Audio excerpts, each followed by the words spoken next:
participants. I'll start by expressing our sincere thanks to the World Bank and the African Development Bank for being associated with the M300.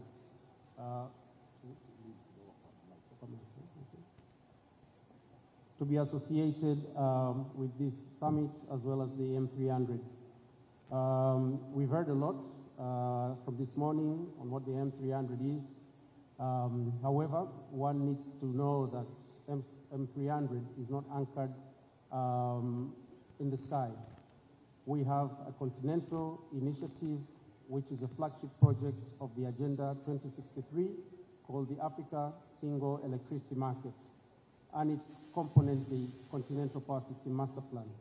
The Africa Single Electricity Market intends to establish one of the world's largest electricity markets, comprising of 55 African member states. The main objectives of the Africa Single Electricity Market is to create or facilitate the creation of an integrated, competitive, and harmonized electricity market within the continent. It became very apparent that in order to accelerate energy access within the continent, we have to take a regional integration sort of approach. So the African Union Commission, working very closely with AUDA NEPAD as well as its partners, have been focusing on implementation of infrastructure, energy infrastructure projects in the continent as well as the market, which will assist in attracting investment, pulling private sector financing, as well as identify the gaps and barriers of creating this market. Currently, Kevin, as you have asked, the roadmap we have for the fully operationalization of the Africa Single Electricity Market, we expect by 2040 we'll have full operations of this market.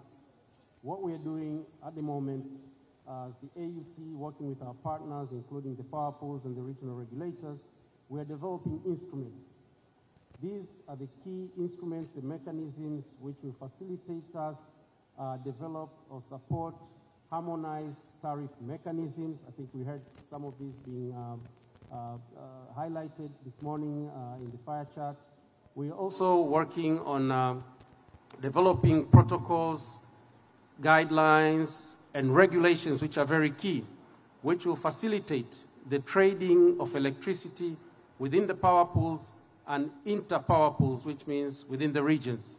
And in addition, to be able to facilitate this, we are working in enabling and establishing, as well as capacitating the regional regulators with the market rules, which will help in also facilitating the trading between the power pools. If you allow me, Kevin, just to conclude, is there is a very good, or I should say the M300 is fully aligned with our continental initiatives of the AFSEM and the CMP as Agenda 2063 flagship projects, in the sense that they all are targeted to financing concrete actions which will accelerate energy access within the continent, attract private sector investment, bring out the needed reforms in the electricity sector, provide regional of power integration, as well as expanding markets. And as I close, Kevin, if you allow me, is what we believe is we need to build synergies and harmonize on these various initiatives so that they will complement each other and we can attain both objectives of the AFSEM CMP and the Mission 300. And I thank you.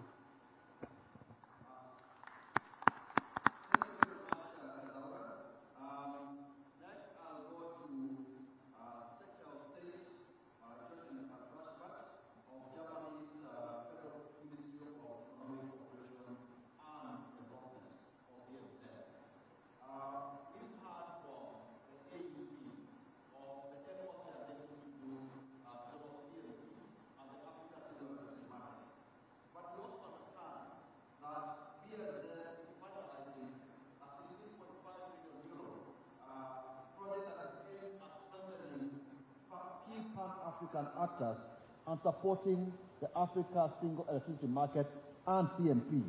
Please tell us more about this project because it will become a very interesting part of the jigsaw. Thanks a lot. Good afternoon to everybody. I just want to continue where I ended in the previous panel when I said apart from the financing, also regulation is essential. And I would say the African single electricity market and the CMP are very much in the core of what needs to be done cross-border on the continental level. I would go even a bit further. BMZ is not only cooperating in the energy, on the energy markets and energy systems with our African partners, but also on the establishment of the African Continental Free Trade Area. And I would say, no, I am convinced it's impossible to create an African Continental Free Trade Area without a single African electricity market. And it is also impossible, or maybe not impossible, but extremely cost-intensive to reach Mission 300 or even more the overall 2030 agenda target, providing electricity for each and everyone, not for 100 million, not for 200 or 300 million, for each and everyone. So also for this one, the integrated market is essential. And maybe I can share here from the European perspective that without creating the single European electricity market, our German energy system would not be as advanced as it is now. It would be much harder to reach our goal of carbon neutrality by 2045 without this integration on the continental level. And as we are convinced that this is the right way to go, apart from our bilateral cooperation, regional cooperation, the support for the African Union institutions on creating this ASFAM and CMP is of highest value for us, and therefore, as you said, I try to avoid in the first session to come out with all the numbers, what we are providing, how many millions of billions and there. But here I think, although it's not the biggest number I could mention, 16.5 million technical assistance to the AU level as well as for the South African power pool to go along this way is something I'm really happy to announce here, and I hope that this will be a fruitful way forward.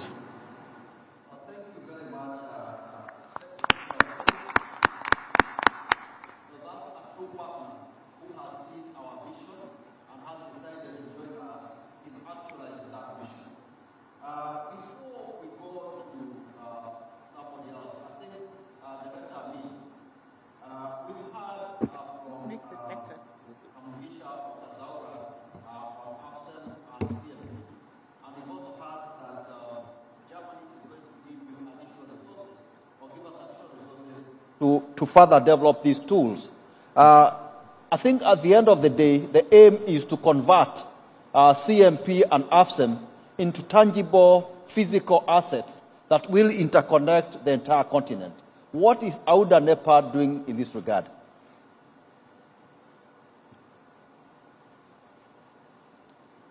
No, it works. You don't have to switch. Just talking. All right. Thank you very much. Thank you. Speaking here on behalf of Madame Nardos Bekele-Thomas, Chief Executive Officer. Just hold on. Yeah, thank you very much. I'm speaking here on behalf of Madame Nardos Bekele-Thomas, our Chief Executive Officer at AUDA NEPAD, actually, to make sure that we move the implementation of the CMP AFSEM. We are basically investing, as of now, with the support of African Development Bank, but also BMZ and other partners, in two things, which is the phase 3 of the CMP. Number one, strengthening building capacity of member states, utilities, but also regional power pool. That's number one. And then number two, at the same time, investing into long-term planning. The objective here, obviously, is to strengthen national and regional transmission network. As you know, we really need to invest about $30 billion in transmission system between now and 2030 so that we can unlock the path for achieving the objective of the CMP. We need as well to scale up renewable energy projects, invest more in solar, wind, hydro, so that we can actually achieve the projected objective of 653 gigawatts of clean energy needed by 2040. And we are doing that through investing into early project preparation. And that's what actually ODA-NEPAD does, again, with the support of our partners. And another aspect is to fast-track the cross-border interconnection. This is crucial. We are focusing on critical regional projects, such as operationalizing the East African Power Pool, but the Central Africa Power Pool, but also the North Africa Power Pool, by bringing them actually support. And we are also supporting the independent power transmission operators. This is extremely important. The objective here is really to attract the $1.3 trillion, which is actually needed to increase our power generation capacity. But to be able to do that, we also need really to fast-track the investment needed to build and operationalize the national and regional and cross-border transmission lines. That's actually the job we are doing at ODA-NEPAD. Thank you. Thank you. I'll come to you next, Joseph. We've heard about this concept of CMP and AFSEM. Now we think about real connections. Joseph Nganga is the Vice President of Global Energy Alliance for People and Planet. You have been leading engagements with governments in the past few weeks on the Dar es Salaam Declaration. Based on these engagements, how do you envisage that the Dar es Salaam Declaration will complement or help or operationalize the continental initiatives such as AFSEM or CMP that you've heard about? Thank you, Vice President Kevin, and thank you for having me on the panel. I think the declaration captures exactly what the CMP and the AFSEM seeks to achieve, which is a clear confirmation that the work that's being done is critical to Mission 300 and to achieving electrification. Why do I say that? Because of three things. One of the 5 principles in the declaration is regional integration. Why? Because you extract a lot of value from leveraging each other's resources and assets in the most optimal way. You cannot do that without regional power pools. You can't do that without the Continental Master Plan. And so that is perfectly aligned. The second is the declaration's point seeks to drive private sector engagement. Private sector, particularly large-scale private sector, wants to build large projects. Large projects oftentimes are too big for just one country. By being on a regional power pool, you're able to supply hundreds of megawatts of solar in a very efficient way, thus lowering the cost per kilowatt hour, while ensuring regional power sustainability. So that's the second bit. And the third bit, I think, is in terms of policies and regulations. Governments, presidents tomorrow in the declaration will sign off on their commitment to implementing the right regulatory environment to drive Mission 300, of which one of them is regional integration. If a country prepares its policies and regulations only for themselves, they might lock out the optimization by regional integration. So by looking at it from a regional perspective, the policies and regulations will be encouraging for the AFSEM Continental Master Plan conversation. We have had conversations with private sector, civil society as well, to make sure they support the declaration, and you will hear the same exact points being mentioned. So incredibly complementary. Thank you. Thank you very much, Joseph. I think now we've developed the concept of CMP. We've decided that we can actually have the physical assets, but now we need the money. So that means I come to you, Dr. Kwakwa, World Bank Regional Vice President for Eastern and Southern Africa. The Continental Master Plan projects that the cumulative investments of approximately 1.3 trillion will be required for generation and cross-border transmission infrastructure by 2040. By any stretch of imagination, that's a lot of money.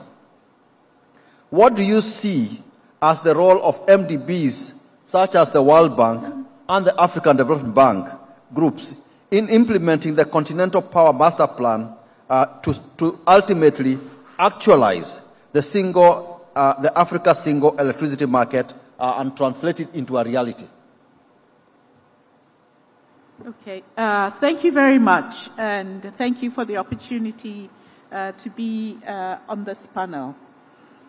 Before I come to your question, let me say again what has been said by previous speakers, and particularly Joseph, the importance of power market integration and power trade in Africa. I think increasingly this is seen as a cornerstone of sustainable development on the continent. It will allow us to tap and to share economical sources of power and also promote energy security. So it's super important for what we're trying to do, the Mission 300. It's been very nicely explained. And I personally feel that Africa as a continent has the resources it needs to provide access to every single African and also to power the economies on the continent in a way that really drives growth and development. But we can't do this without integrating our markets and trading our power resources. So super important. You've talked about, and that's why, as Joseph said, it features prominently in the declaration.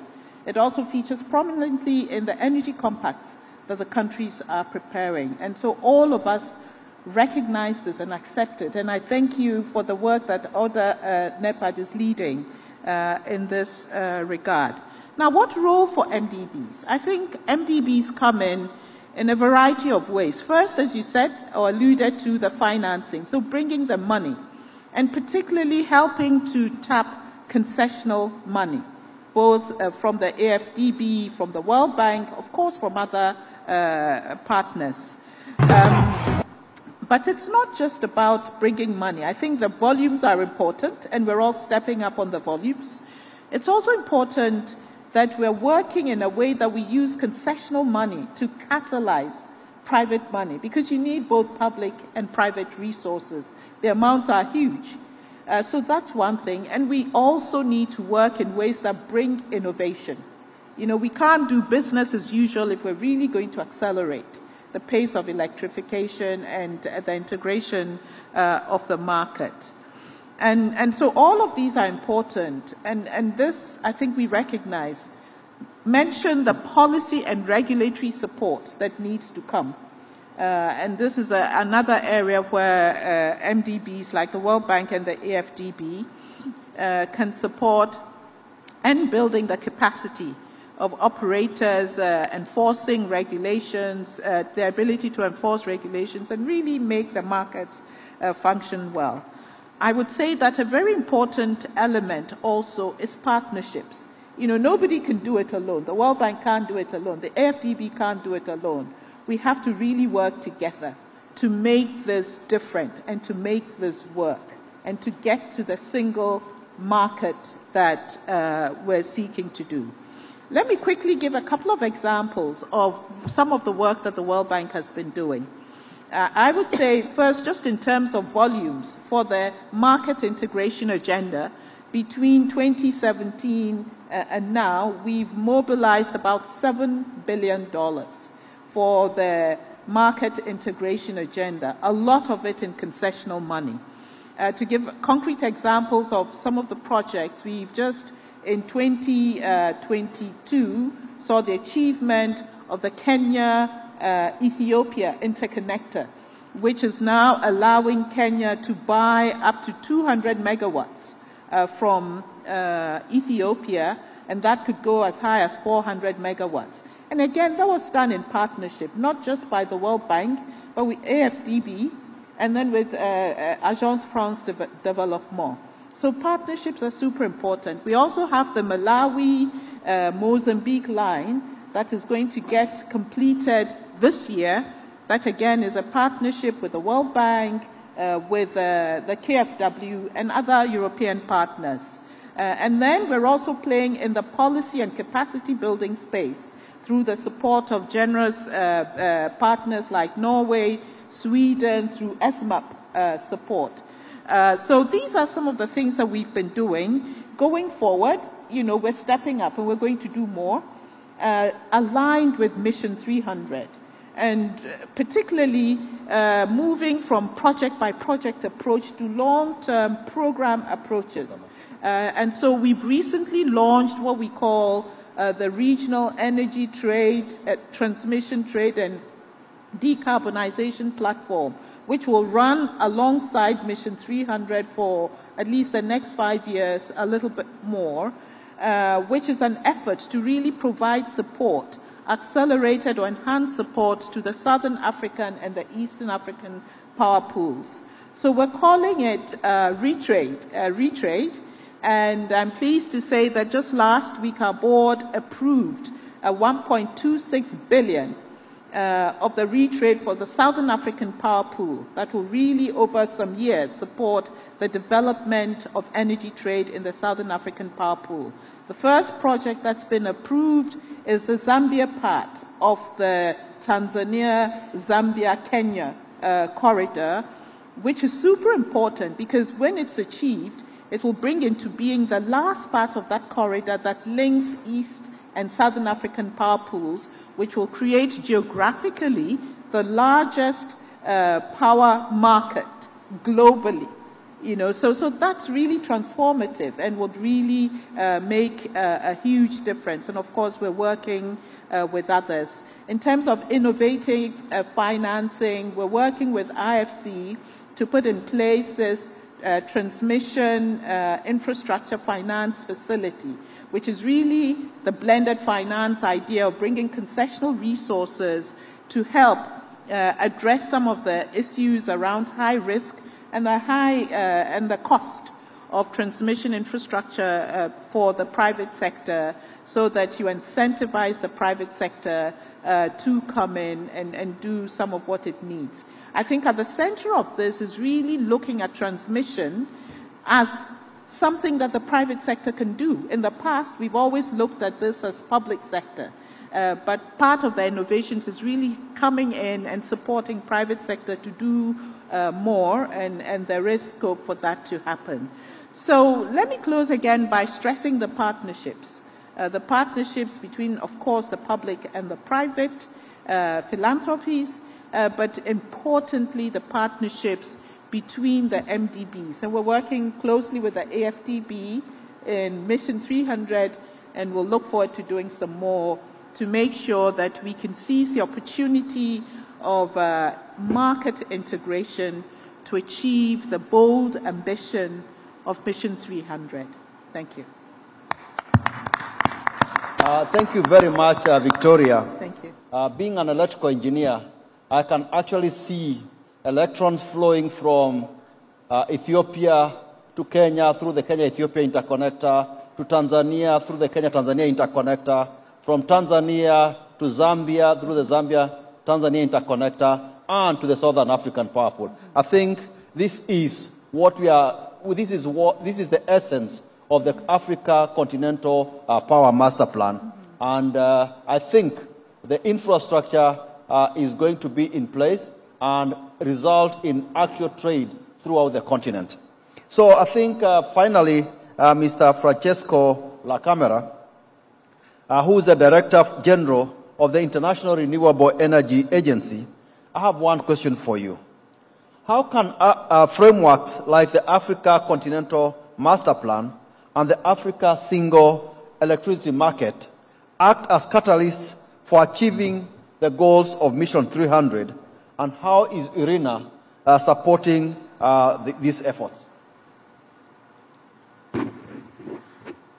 So thank you, Kevin, for your question, and also for having IRENA here in Dar es Salaam. You know that first of all, I like to commend the African Development Bank, the World Bank, for the 300 million initiative, and try to put the contribution of IRENA in the context that I'm presenting briefly. So first of all, we have to understand why Africa has been kept out in some way from the energy transition and the strong development of renewables around the world. We know that really a minimum part of investment in renewables has been made in the continent. The continent that has potential to provide 1,000 times the electricity needed by the world. In our point of view, there are three structural barriers that are slowing the progress of renewables and the energy transition in Africa. The first one is the lack of infrastructure. We are complaining that the cost of capital is very high. Sometimes I always like to repeat that the cost of capital is not the illness, but it's just the symptom. So the fact that it is so difficult to invest in Africa in electricity. And why? Because there is a structural lack of infrastructure. What I'm repeating now from a few years, that when the process of reform of the multilateral financial institutions, the question is not only to have more inclusive decision-making processes or provide for having more loans or grants. The problem is for what?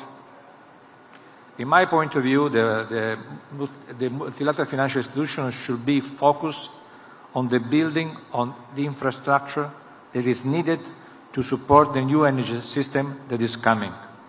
This must be the focus of the multilateral financial institutions. Also they have not the capacity, the financial capacity for doing that. But if there is a clear plan on what they intend to do in Africa, it will be much easier to associate the private capital and leveraging and work on the basis of partnership. So the first thing, in my point of view, is infrastructure and as a principal focus of the multilateral financial institutions. And then we go to the second barrier that we see, the lack of the market that is designed for having more renewables. And if you don't have a single power market, how this could happen? It will not happen. So first, infrastructure. Second, work on policies and legal environment that allow the market of electrons works. Third is that, a distributive energy system is much more resilient, based on renewables, is clean, and provide 3 times jobs that usual investment in fossil fuel on others. But the fact is that it could be also more difficult to manage that centralized energy system based on fossil fuel. So we need to have institutions that are ready to manage this kind of system. We need professionals that are fitting with the needs of the new energy system. So these are the 3 main barriers. And so this reason, the 300 million initiative is fitting well, and what we are doing. So the fact that IRENA has been proud partners of the building of the Continental Master Plan, we have provided with the atomic energy the modeling for that. I think this is a very significant step in this direction. As has been important in our point of view, without NEPAD, all the training activity they are performing to make the institution able to manage what is coming and sort of to be leading on that. So this, we think, is important, the Mission 300, because it's fitting exactly in this context that we wish to guide. And what IRENA can do more on that. You know that following the Africa Summit in Nairobi in September 2023, we have launched the Accelerated Partnership for Africa. That is working well. We have, under the leadership of Germany, Denmark, the UAE, and the US, and the leadership of 11 countries that today are part of APRA, and we will be 15 before the summer. I think this could be try to connect with the compact exercise, because we have seen in our investing forum in Nairobi how this is working well. Now we have pipeline of projects. We are trying to make this project to be bankable. So there is a kind of a good line of work.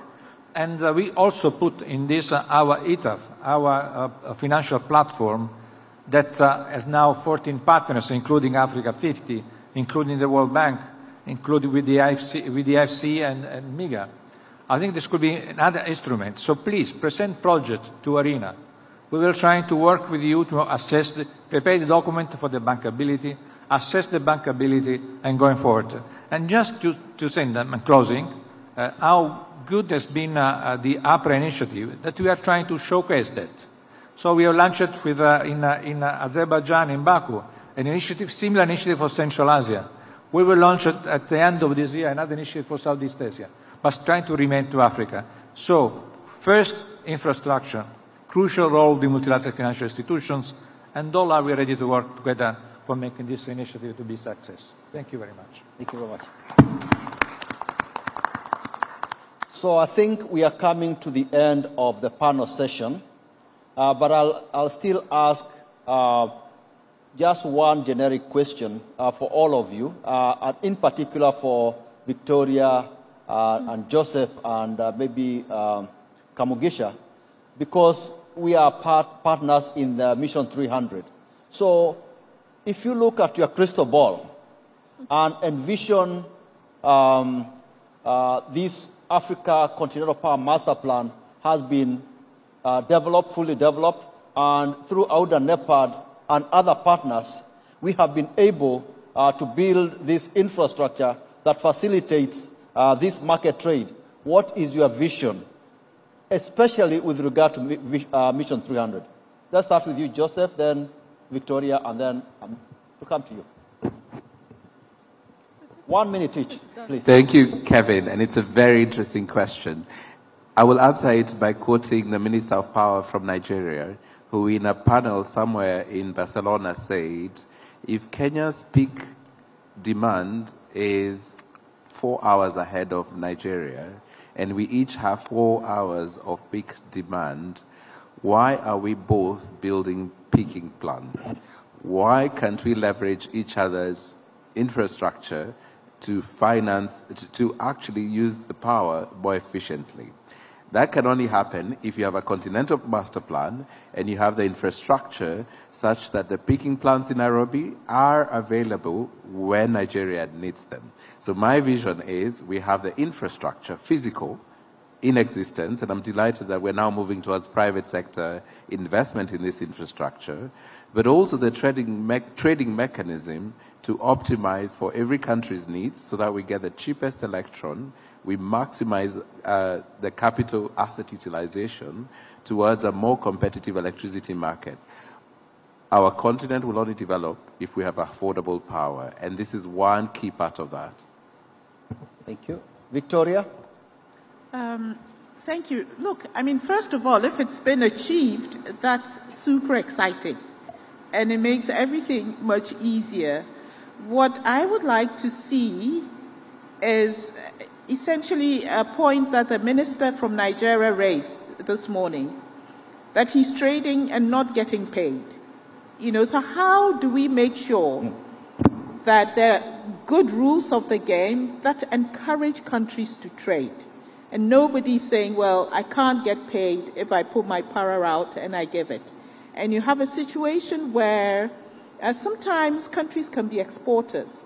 Sometimes they can be importers, you know, depending on what their countries are going through, climate factors and so on. And so everybody benefits.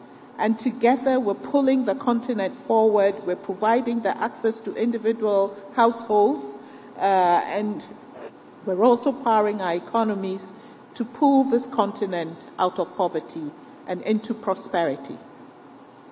Thank you very much, Victoria. I think Amin, very quickly, and finally Kazaura. Thank you very much, VP Kevin. For ODA-NEPAD, first, I would like to reemphasize that we consider M300 as a step toward the achievement of the objectives of the CMP AFSEM, multiply by 5 our power generation capacity and ensure universal access by 2040, while complying with our commitment toward just and equitable transition. That's number one. Number two, of course, as an organization, we are going to continue to contribute to it by making sure that our member states have really the capacity. And that's the reason why, and it was reminded by the DG of Irene, why we are also investing very much into early project preparation, because early project preparation is the best tool, instrument to make sure that we de-risk projects so that we can actually really go toward that. And then thirdly, our vision, of course, is to make sure that those who can produce the cheapest and in a stable manner would actually contribute to give access to those who cannot produce. That's the reason why we are promoting AFSEM. So all in all, for us, M300 is a step and a strong, solid step toward the realization of CMP AFSEM by 2040. Thank you. Thank you, Kazaura, but also address Agenda 63, how this mission 300 fits into your Agenda 63, and we'll stop there. Thank you very much, Kevin. I can think two quick things. One, what we envisage in 2040, once the AFSEM, CMP, the M300, and all the other continental initiatives are in place, that first thing, that we'll have electricity tariffs which are affordable throughout the continent, not the mismatch of tariffs we have, you know, if you go to south, north, east, or west of the continent or central. The second aspect is we will have increased generation of renewables in our energy mix, and further, the continent further continues to be the lowest contributor to greenhouse gases emission in the world. So these are the two aspects which I can quickly envisage to see will happen in the next 15 years once we have AFSEM, CMP, M300, and all the other initiatives we have fully operational. Thank you. Thank you very much. I think you'll all agree that we've had a very invigorating and insightful panel. Please join me in giving them a very hearty round of applause.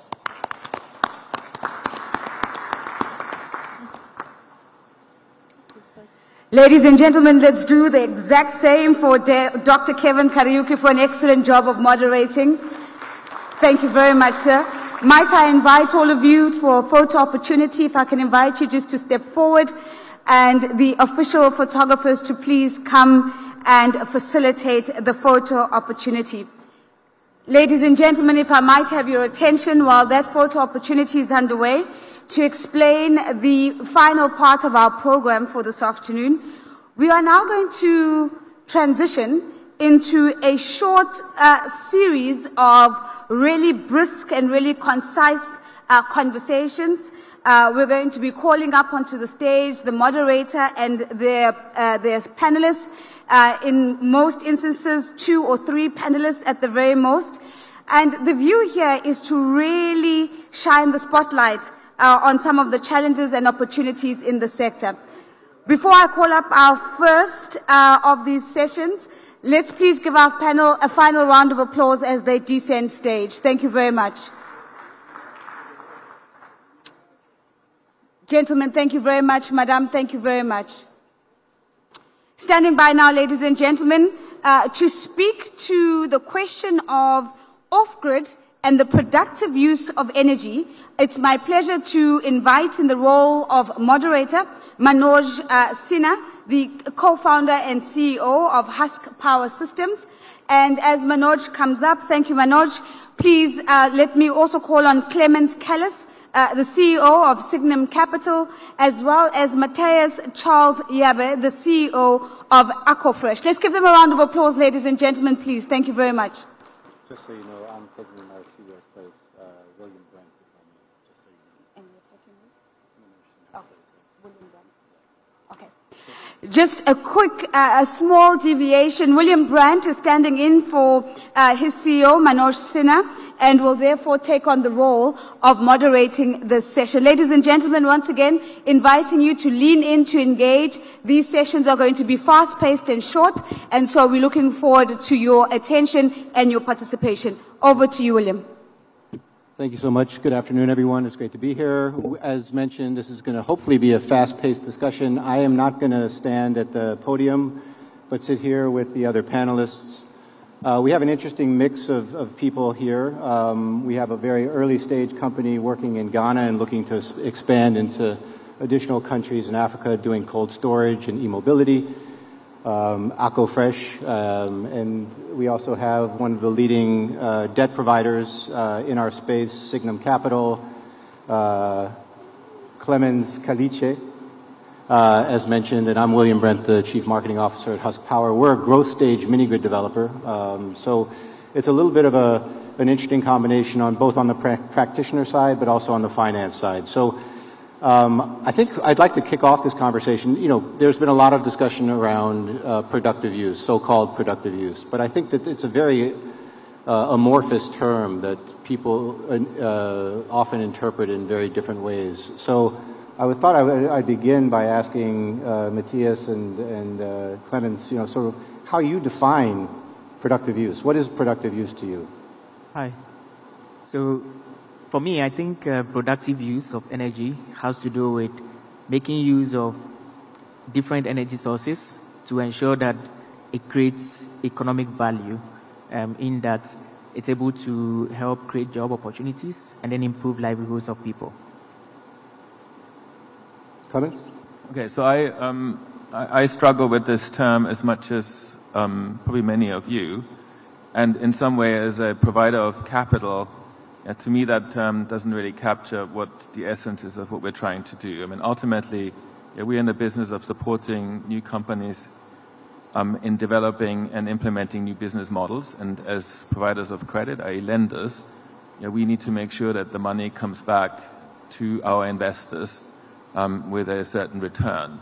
Now, ultimately, in the broader DRE space that we're looking at, what we're looking for is businesses that deliver ultimately green electrons and use those for different purposes, some of which maybe what traditionally is defined as productive use, which could be solar pumps and other machinery. But in the end, what we are looking for is business models that can catalyze the use of electricity. And we're not so much hung up about whether it's called productive use or not. We want to see businesses that grow, and with that growth, the electricity consumption will ultimately go up, which is what drives businesses, their performance, their profitability, and ultimately allows us to earn a return. Yeah, it's interesting because, you know, as a mini-grid developer, everything we do is we would consider productive use, right? We are electrifying communities. We're doing appliance sales and credit financing to allow for both households and commercial users to actually take advantage of the electricity for productive purposes, but we wouldn't call it productive use. It's just part of our business. It's a utility business model with services added on that allow for greater economic activity, job creation, business creation. So, you know, for us, when that term became more current in the discussion, you know, we looked at it and said, well, this is what we've been doing for 16 years. So it's a little bit of a difficult concept for a mini-grid developer to get their head around, just because it's built into what we do from the very beginning. So we're a utility. So go ahead.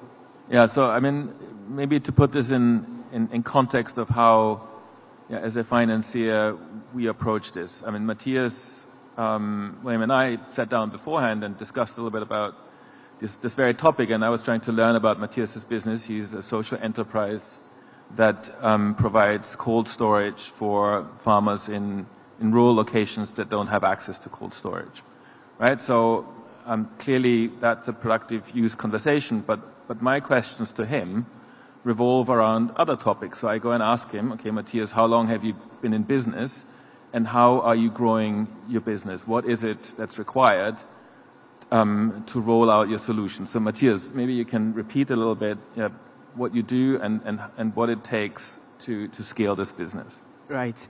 So at AquaFresh, we are a social enterprise, youth-led, that is based in Ghana. And then our goal is to ensure that we are providing renewable energy solutions to help smallholder farmers improve their livelihoods and also ensure post-harvest management. And because currently about a third of all food produced every year is lost, and just in Africa, 40% of food produced do not get to consumers. And these are as a result of lack of technology and even energy at this local level. So by offering solar-powered cold storage preservation units, we are ensuring that farmers extend shelf life of crops from 5 days to 21 days. And we are doing this at the farm gate. So we offer a decentralized solar-powered storage unit, which will help smallholder farmers to store the crops at the farm gate, helping them extend the shelf life and look for market. That is the business model. Around it is the fact that we offer this as a service using the pay-as-you-go model, where farmers get to pay 30 cents for each 20 kg crate worth of fresh produce. So Matthias, you mentioned that you've already pivoted your business model, from more of a services-oriented model to one that's more about build, own, and transfer to local farmer collectives that actually, pay for and then operate the asset. Why? Why did you make that pivot? What forced you to make that pivot? What were the decisions that were behind that pivot? Right, that's a very good question. So, as a very early stage social enterprise, one challenge we faced, with even regards to speaking to investors, is that they do not really see economic growth because it costs a lot to set up our products. And offering this solution to farmers at 30 cents for 20 kg a day would not necessarily give enough revenue to be able to help scale quickly. So we realized that model would not necessarily help us. But then by pivoting, in a sense that we are now becoming technology providers and also empower the local communities to be able to take up the initiative and then run it as community-owned, it was something that would look much more sustainable compared to we building it ourselves and then renting it out to farmers. So we are now looking at models where we collaborate with development partners, private organizations, and banks who will now finance the product. So they buy the product from our end, we manage it for 1 year, and then train local community members to take ownership of it. And also looking at farmer cooperatives who will be able to also make an initial deposit of the to own the storage unit, and then have a payment plan with support from local banks and other institutions to be able to help them manage it. With this, it is us that kind of burden of now going to look for money to set up the units and then scale. So, thank you. So I'm going to jump in here because I think here we get to the real challenge of what we're all trying to address. I mean, clearly, providing cold storage, it has to be a good thing. Overall, there's no debate about it. Yeah, we manage both credit funds that can lend to a business like this, and we're also a manager of a venture fund that supports early stage businesses. So I turn around to Matthias and say, okay, we have a fund that can give you $5 million in loans to scale up your business, but in order to do that, we require a certain amount of equity, i.e. owner's capital in the deal. So I go to him and say, you come up with $2 million of equity, and then we can have a discussion about $5 million of debt. And then Matthias turns to me and says, this is great, but I mean, getting equity is really difficult, and we've started talking to a number of venture capital funds out there. Yeah. So then I change my hat, take off my credit hat, and put on my venture hat, and I said to him, okay, Matthias, so I'm on the investment committee of our venture fund. The first question I ask when I get presented a deal is how quickly can you grow, and what kind of multiple on my investment am I going to get? And I said to him, by the way, in this current environment, my fellow IC members are very wary of very asset-intensive business models that need, in addition to venture equity, need a whole bunch of credit. So then I turn back to Matthias and ask him what he's going to do. But maybe rather than ask him and put him on the spot, I'm going to turn to William because he's gone through this process, and maybe he can give a little bit of better insights into how this process of starting a venture takes you on a road to ultimately having a functioning and profitable business, I hope. So, well, let me ask you first. I mean, you, I believe, have a development mandate within your fund, correct, in Signum? Mm-hmm. So who defined for you, or did you find for yourself, this focus on asset-light versus asset-heavy business models? Because mini-grids are also an asset-heavy business. We struggle to raise equity and debt just like you do, Matthias. But I'm curious, if you don't mind, like, what is the development finance community What's their thesis, and how did that come about? Is it the LPs who are driving that? Is it you that's driving that? Where does that point of view come from?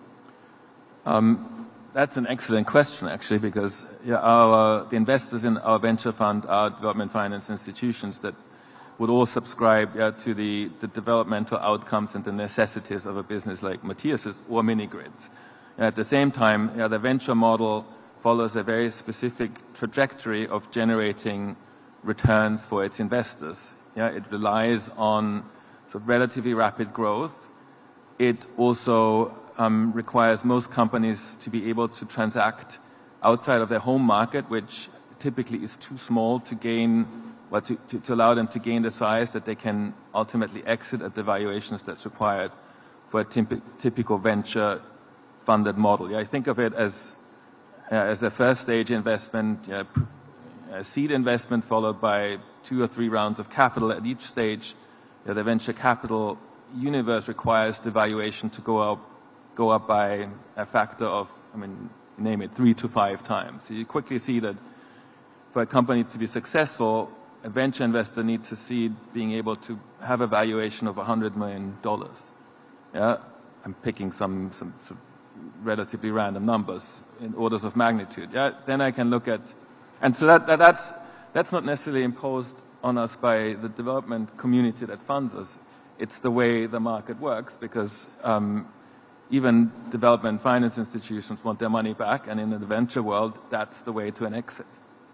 Well, we could have a longer conversation about the development finance community and whether they're headed in the right direction, but we'll leave that aside for now. To answer your question, mini-grids, I think most mini-grid companies start in our industry by thinking just about supply and thinking that if you can generate and sell electrons, that you'll be able to cover your costs and make a profit. In rural communities, peri-urban communities where there's relatively little economic activity, that's a non-starter. We learned that the hard way. We almost failed as a company. And what we came to realize was that unless you focus both on supply and demand, that you can't come to a profitable business model. And demand for me is essentially productive use, right? Whether it's household or business, if you can create that demand and actually allow for those communities to be productive, then you've solved a big part of your problem, is making sure that you're sweating that asset and using the electricity generation asset to its fullest as much as possible. So that was a really seminal moment for us in terms of realizing, okay, if you're going to do this, you have to look at both the generation side and the demand side and make sure that those two things are very much aligned. Yeah. And maybe to pick up on what you said about the sort of the broader financial community, I guess the shortcomings that we are responsible for is that in order to balance supply and demands, there are enough factors outside of everybody's control. We need to be able to provide some visibility on where the financing can come from. And that is difficult, and we haven't done a good enough job, and I'm sure critical to yours and your success. Matthias, we've talked about raising equity as being one challenge for you. What are the other major challenges that you face as a young startup? Right. So some of the challenges have to be working with grassroots, people at the grassroots level, because sometimes it's a challenge for people at the grassroots to be able to adapt to modern technology. So you have to usually spend more time trying to educate and create awareness, and also get people to buy into the idea, because you wouldn't want to develop a solution that will end up not being used. Of course, they face a problem, but then if you do not really offer that kind of awareness, it becomes difficult for them to accept the product. So that is usually a challenge that we face, because people usually at that level tend not to adapt easily to modern technology. So that is one challenge. And another challenge has to do with sourcing equipment, because it's usually expensive. As a mini-grid company, you understand that it's really huge investment, especially investing in renewable energy. So that high upfront cost, and even sourcing the materials, and the materials not being available locally in that quantity is also a challenge. So we end up spending time looking for the equipment we need to put together our technology. that also becomes a challenge in terms of scaling. But I want to ask you. So, what's the thing preventing you or presenting a challenge to you to invest more capital in this space? Because it's been identified as a market opportunity worth tens of billions of dollars, right? So that's a huge opportunity. Why not invest more? So I was just about to ask you. Yeah. So we hear of all these challenges, and based on Husk, how long did it take you to get on top of these challenges and get to the stage where this business was per se on a stable ground? Well, I think so the current version of the company is about 10 years old. It's taken us about 8 years to get there. Okay, so that's part of your answer, right? We're looking at a lot of businesses like Matthias's, and we know that on average, in this ecosystem that we work in, companies take 8 to 10 years to reach profitability. So he tells me it's going to take him 3 years. Yeah, I add a little bit of fat to it because I know nothing ever works out the way it does. So I'm already having to plan for a business that needs continuously needs to access capital for the next 5 to 8 years. This is going to be through I don't know how many macro cycles in which investors come and go. Yeah, so that is my problem. I have not enough visibility on the future to know that if I put money in now, someone's going to come and follow in 3 years' time to take the business to the next level. Yeah. And I would like to hear your solution to that. Yeah, no, so I mean, one of the things I was going to say, even for a growth stage company like us, we deploy our capital to build assets so that we can electrify people. If we're going to add any additional value-added services like productive use into what we do, we still need grant capital to de-risk those business models. And I would say, and Matthias, you disagree with me if you like, I haven't seen a whole lot of productive use business models that have scaled commercially. And, maybe e-mobility, maybe irrigation, but, we've tried cold storage, we've tried rice milling, we've tried e-mobility, we've tried many different things, but we still don't know ourselves what's scalable and commercially viable. So anyway, I think I'm being asked to wrap up, so I want to make sure that we leave a little bit of time.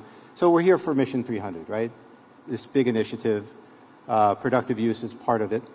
I'd like to ask you both what you'd like to see from Mission 300 to help your business or investments perform the way that you'd like them to. Yes, let me start and then Matthias can give the final touch to it. I think there are two themes that I think are very critical and fit very well into this whole event. Yeah, one is time. We spend too much time deliberating over how we do things and not enough time trying to get to solutions. So we need to shorten that 10 years to a much smaller time horizon. And the other thing is we need to grow markets. And we need to grow markets by allowing businesses like Matthias to expand, whether it's from Ghana to Nigeria or across the continent, in a much more seamless way, so that the addressable market gets bigger, the opportunity gets bigger, and capital is more excited about where the journey could end.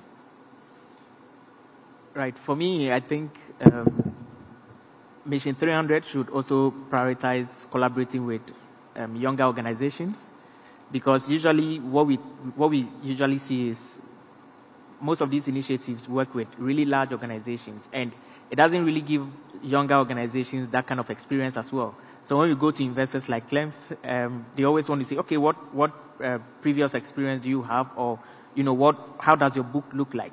We do not really need very large capital, but at least if we are also plugged into a certain portion of implementing certain projects, it gives us that experience and that credibility to be able to reach out to more people for them to understand that what we are doing actually works to some extent, and then they're able to sort of give us that support. So plugging in younger organizations in this initiative is something that I think it should be a great game changer, so that investors like Clems will be able to support. Okay, listen up, Mission 300. Matthias needs your support, so let's figure that out. Thank you both for an excellent conversation. Quick, short and sweet, as they say. Thanks so much. Right. Yeah, right on time. All right, thank you.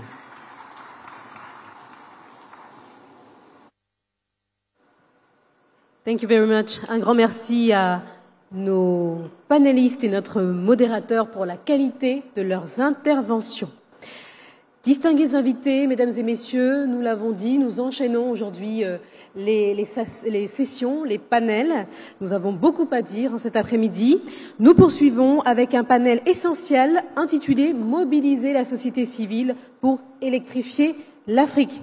Ce panel mettra en lumière le rôle central des organisations de la société civile dans l'accélération de l'accès à l'énergie sur le continent africain.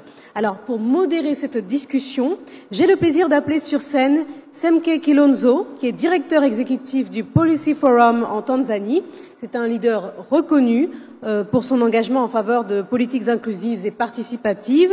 Il sera accompagné de deux intervenants de haut niveau, Sheila Aparaocha, directrice d'Energia, une organisation qui œuvre pour l'intégration du genre dans les politiques et projets énergétiques, et Hadiza Abdul Moumini, point focal mondial de la constituante jeunesse pour l'ODD 7. Alors, mesdames et messieurs, veuillez accueillir chaleureusement notre modérateur et nos panélistes. A warm welcome, please, ladies and gentlemen. Thank you for our panel.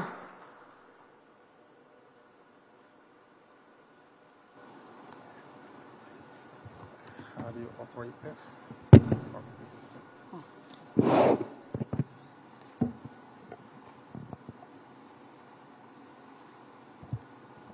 Good afternoon, everyone. Yeah, I'll start by introducing myself. My name is Semkai Kilonzo. I am from the Policy Forum, which is a network of civil society organizations working on governance and accountability here in Tanzania.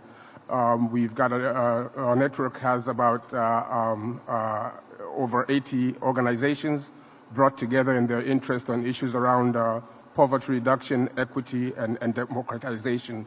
So that's things around engaging civil society to energize Africa, which is our topic for this panel, is one of the key things that help reduce poverty reduction.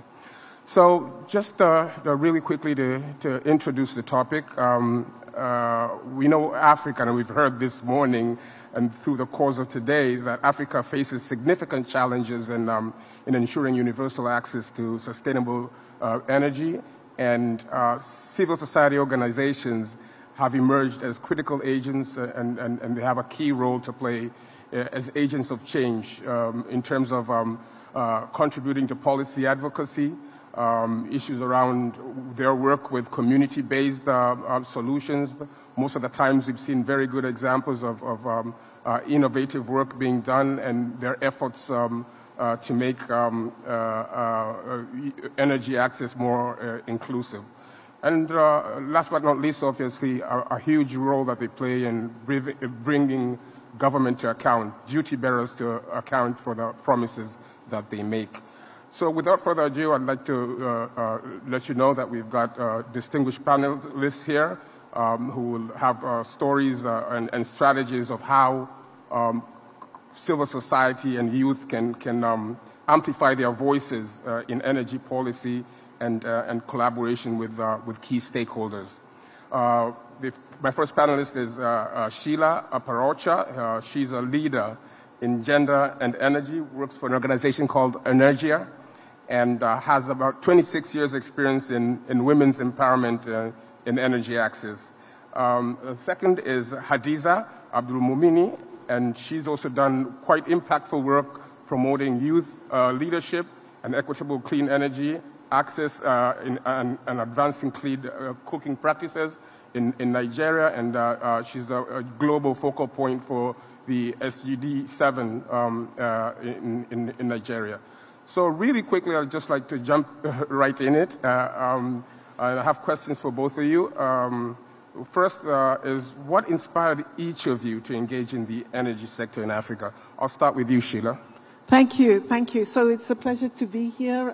Thank you for the introduction, and I'm humbled that you call me a leader. So it's an honor for me to be on this panel and to contribute to the discussion and discourse taking place at M300. To be honest, My entry into the energy sector was not particularly exciting. I was fresh out of university, an opportunity provided itself, and so I took that opportunity. But over the years, what has been more fascinating for me is to draw the parallels between my first job, which was a veterinary doctor after graduating from the University of Zambia, and my work at the intersection of gender and energy, supported by my second degree from the Asian Institute of Technology in Gender and Development Planning. What surprised me is that in both, you have to go beyond the obvious. When you're treating an animal, which is a client who doesn't speak to you, or when you are trying to address the challenges of women empowerment in the energy sector, what's obvious, it's the root causes, and what's obvious on the surface is not always the real picture. So when I take a gender lens to technical solutions, I'm forced to ask critical questions. Who is benefiting? Who controls the decisions over use? What are the power dynamics between those who have and those who do not have? And that's what really keeps me excited and keeps me motivated. Thank you. Okay, and Hadiza, same question, but you also, a follow-up question would be, how do you see the role of civil society and youth organizations in shaping Africa's energy policy? Okay, thank you.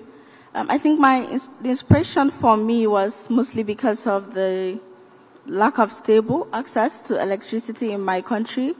Growing up, electricity was not stable, and the frustration for that would be just because you're unable to watch maybe some of your kids' shows, cartoons, and all of that.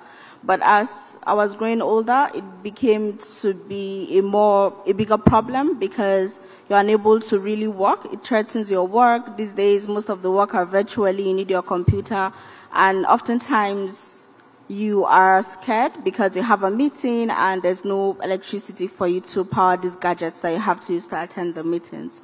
And then you come to see that it's even beyond the individual perspectives. It's even for the country itself, Nigeria. You see a lot of companies just picking up their investments and leaving because the profit is just going back to getting diesel to power up generators, and that's just not profitable. So I thought, what's the best thing I can do? Because if others can have stable electricity, then we can also have stable electricity. So I did the best way I know how, which is law and policy. And this is the short of my own inspiration. Then in terms of the role of civil society organizations and youth organizations, I believe they play a very critical role in shaping Africa's energy future. And this is because you see that across the globe, youths in Africa, for instance, they are taking so much leadership in terms of exploring what are the sustainable energy solutions that are available. And together with these organizations, you see advocacy and policy influence. So they look at what are the best ways, what policies would enable us to promote and prioritize energy access. How can we expand sustainable energy solutions? So this is very, very important. And then secondly, they are able to hold the government accountable and private institutions accountable for their energy-related actions and policies. And then you talk about skilling and awareness. So let me give you an example with what we do in terms of awareness. So before I became the global focal point of the SH7 Youth Constituency, I was the regional focal point for West and Central Africa. So as a regional focal point, our responsibility is first to see what are those immediate needs in the organization for your own region. And the first thing we saw was for West and Central Africa, it's even very important for us to begin with the awareness in terms of what are those communities that don't even have energy access? Then what are the alternative sources? There's a lot of problems, for instance, in my own country with the transmission lines. So there's a need for you to really raise awareness on the need for decentralized energy solutions. So the first thing we did at that level was awareness campaign, the sustainable sources available, the consequences of all of these sources, among others. So this is in terms of awareness, one of the responsibilities. And then secondly, you also talk about fostering skilling and after skilling innovation. So right now, as the global focal point of the constituency, the role is to see what are the best ways to support youth. And one very important and interesting program we have is the Youth Sustainable Energy Hub. So it's a hub that gives room to all youths across the globe to come and showcase the youth-led energy projects that they have. And right now what we are planning to do is to showcase them based on region, and they get access to capacity building, financing, mentorship, and some of the partners for these programs that we've had, IRENA, IEA, REN21, UN Energy, SE for All, among others. So this is one of the areas that you see youth organizations and civil society organizations creating that opportunity and allowing for a just and inclusive transition and also energy access. And then this is the same thing for skilling too. You look at areas that youth don't have skills and we're able to work with. Okay, thank you. Now back to Sheila. Do you have examples of how civil society can play an effective role in energy policy? Yes. Actually, my fellow speaker has already said everything that I want to say and also given excellent examples. But let me just, there's a saying, you have to know where you're coming from to know where you're going.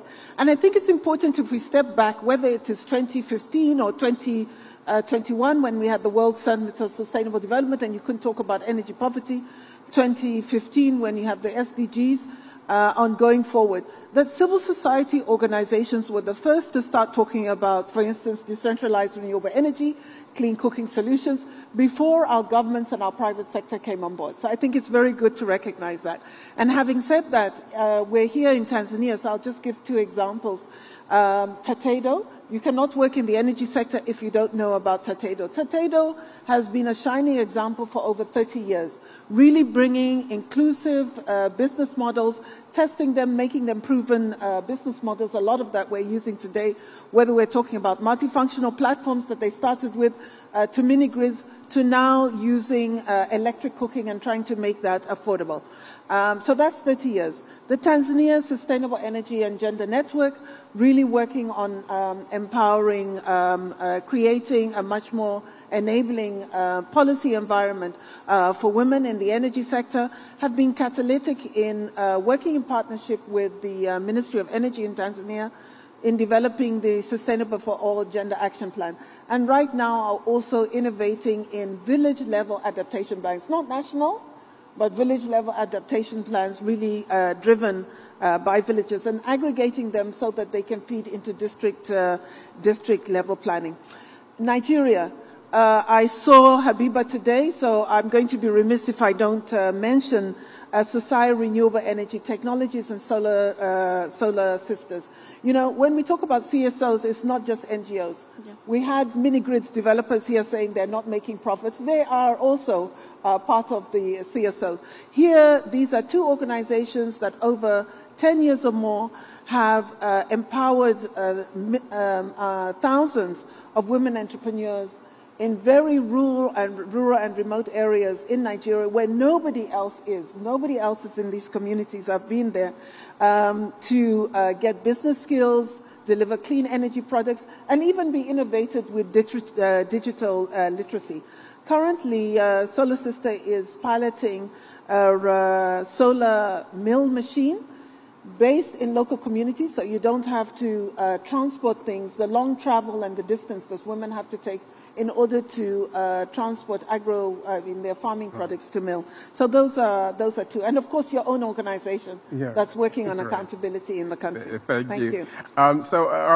Sheila, again, just a follow-up question. How can gender considerations drive more inclusive and sustainable energy access outcomes?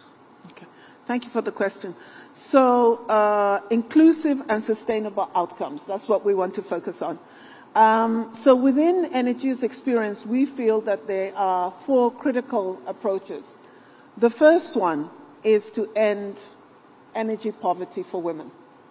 UN Women has said in their snapshot for 2024, and by the way, this year is the 30th celebration of the Beijing Declaration and Platform for Action that our member states committed to women's economic empowerment and gender equality. The last year that SDG 5 is going to be reviewed, but their report is still showing us the majority of poor women in the world are based in the continent, and the majority of those poor women are energy poor. So ending energy poverty is really important. A very interesting statistics that I saw was for me is that for every 100 men, there are 127 women. Now, what's interesting is the age group, and they're living in extreme poverty. So there are different levels of poverty. This is the group between 25 and 34. That means for the years that are supposed to be your most productive is the years that you cannot not afford or access energy. So that's going to be one. So we need targeted interventions, gender interventions that really put women at the center of, for instance, our Mission 300 contacts. And why I say intentional is because I recognize when our guest, one of our moderators, was speaking to our ministers, one of the questions she asked, if you're in the room, is about women's empowerment and gender equality. She added it into the questions, and none of our ministers answered that question. So we really do have to be intentional in making this difference. So that's one. The second one, I want to go beyond markets. Social safety networks. Let's be honest, there's still a large percentage of our population that are not going to afford even the most basic. We heard from the World Bank president that energy is a public good, it is a right. So social safety nets for those who cannot afford, social security safety nets for those who cannot afford, is really going to be critical. We also heard from the last speakers about how local communities are considered risk averse to adopting some of these technologies. That's not the case. It's not all about behavioral science. It's because they have very vulnerable incomes. You know, they have very little buffer for economic shocks. Right. So then if you're going to take something and you're thinking, how am I going to pay for it? How am I going to pay it off? You're going to be, of course, you're going to think twice before you take it on. If we have social safety networks that will allow people to afford this, it's really going to be important. So apart from the market, we also have to think of these other things. I know that you're asking me to finish. I'm going to just say two statements. I'm looking at my good friend, Dimfna, and I think on this panel where we have CSOs, we do have to repeat it. We have to think of holistically about SDG 7. SDG 7 has universal access to energy, which is universal access to clean cooking and universal access to electricity. So we need to have both. You can't do one before the other. Okay. We know that, so electricity needs to be a trailblazer for bringing clean cooking. And clean cooking because it saves lives.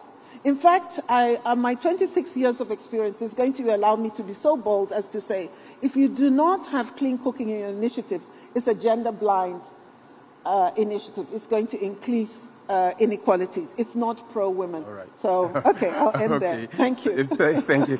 So let's bring youth into this. Hadiza, youth play a key role, obviously.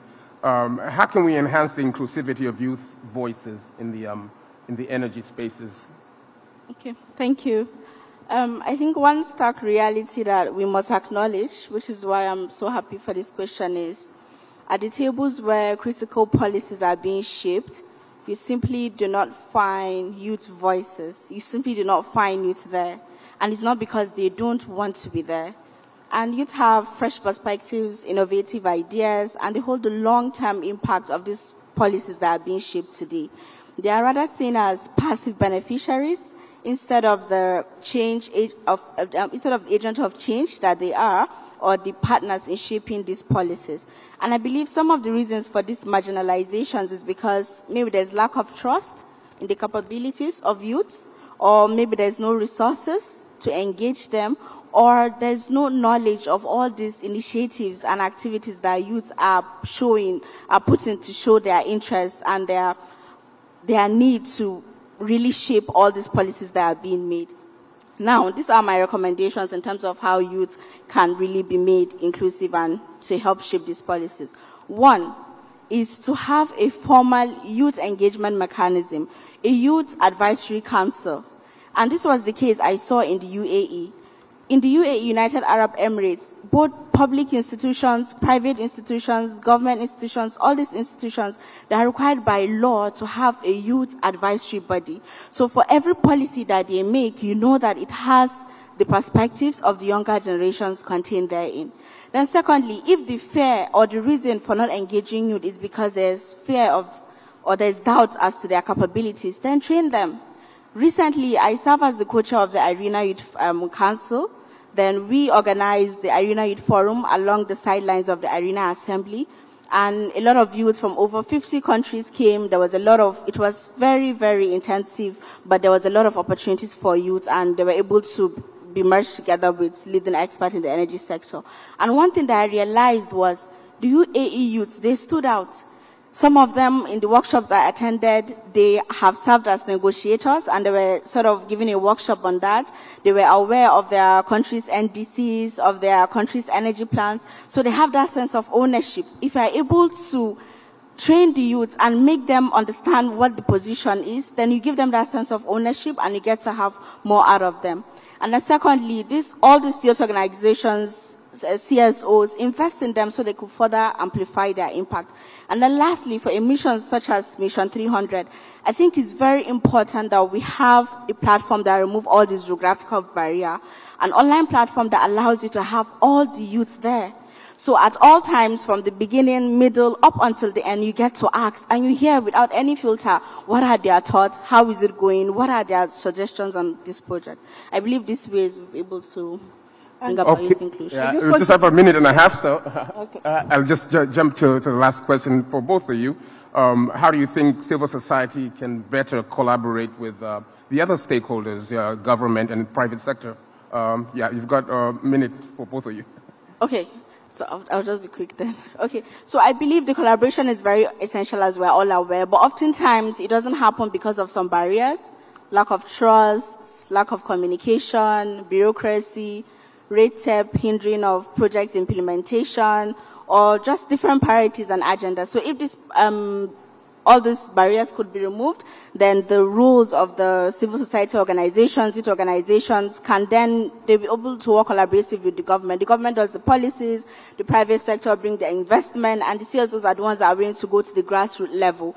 And for all this role, for instance, of the CSOs, you have the policy advocacy, scaling, fostering innovation. If they're able to do it together and work as one, it will have more impact. Oftentimes you see that the skilling itself, even the government officials, they do need it.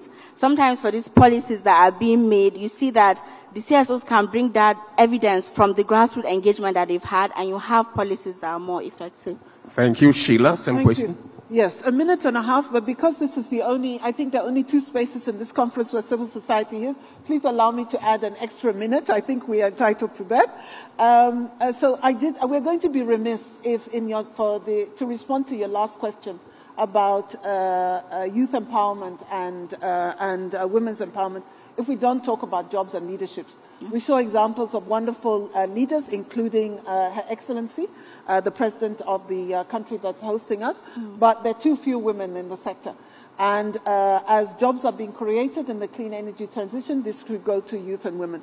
But also very much, from our experience, it's not so much on the supply side. Yes, we need to promote STEM education, but it's on when they get into these positions that the environment needs to be made safe for them to excel. So we're talking about anti-harassment policies, we're talking about equal opportunity policies. These are things that we really need to encourage in our sector. And now about civil society, I want to first, and I think we're all going to do that, we are going to underscore and acknowledge the engagement that we have on the 20th of January with Mission, with the Mission 300 initiative, where a statement was already made. So all our points were captured there. And just to underscore that, it was about inclusive multi-stakeholder processes and providing real leadership linked to that. It was about openness and trust in the relationships that we have. And part of that was really sharing timely information that we need. It was about funding our NGOs, particularly youth and women's organizations, but also community-based, to meaningfully engage in these. They do also need to have part of the funding, part of the billions that have been allocated should also go to civil society organizations. And the fourth is actually a shout out to us CSOs. And to CSOs like myself, the more established, more international, that we need to give way to our local African CSOs to lead the way. Let us come in and support them so that we together can have a collective voice. Rather than, engaging in these initiatives one-on-one, we need to have a collective voice and really be, that will strengthen our position. Can we end there? Okay. So I'll end. All right. Sheila and Isa, please, a warm round of applause for them. It's been excellent. Thank you. Ladies and gentlemen, and there you have it, the voice of civil society, loud and clear in the room. Thank you very much for your contributions, and to our moderator and our panelists. Again, we're moving at lightning speed, ladies and gentlemen, as we move to our next short and sharp, concise conversation. Its focus is on innovative finance, and particularly wanting to also include a perspective on local currency. It's my pleasure to welcome the CEO of the British International Investment. That is, of course, Mr. Leslie Marsdorp. Thank you for being here, Leslie. And joining him on stage is Jules Ngakam, the CEO of the Africa Guarantee Fund. Welcome, Jules. And Rachel More Oshodi, the CEO of Arm Harith, in particular the Arm Harith Infrastructure Investment Limited, rather. Ladies and gentlemen, we hand over now to Leslie to lead us in this conversation. Leslie, over to you. Thank you very much, moderator, and good afternoon, ladies and gentlemen. Like all the other sessions before this one, I believe that innovative finance is the most important subject for us over this conference, this summit. I say that because there is a search underway. We are going back to the laboratories, if you like, to find new ways, to find ways in which we can reinvigorate, retool the development finance system to deal with the modern challenges that we face today. I mean, as a starting point, as you know, dating back way back to 1944, when the development finance system was really established with the World Bank. Since then, with only $20 billion of paid-in capital, more than $1 trillion have been raised through the power of leverage through the capital markets.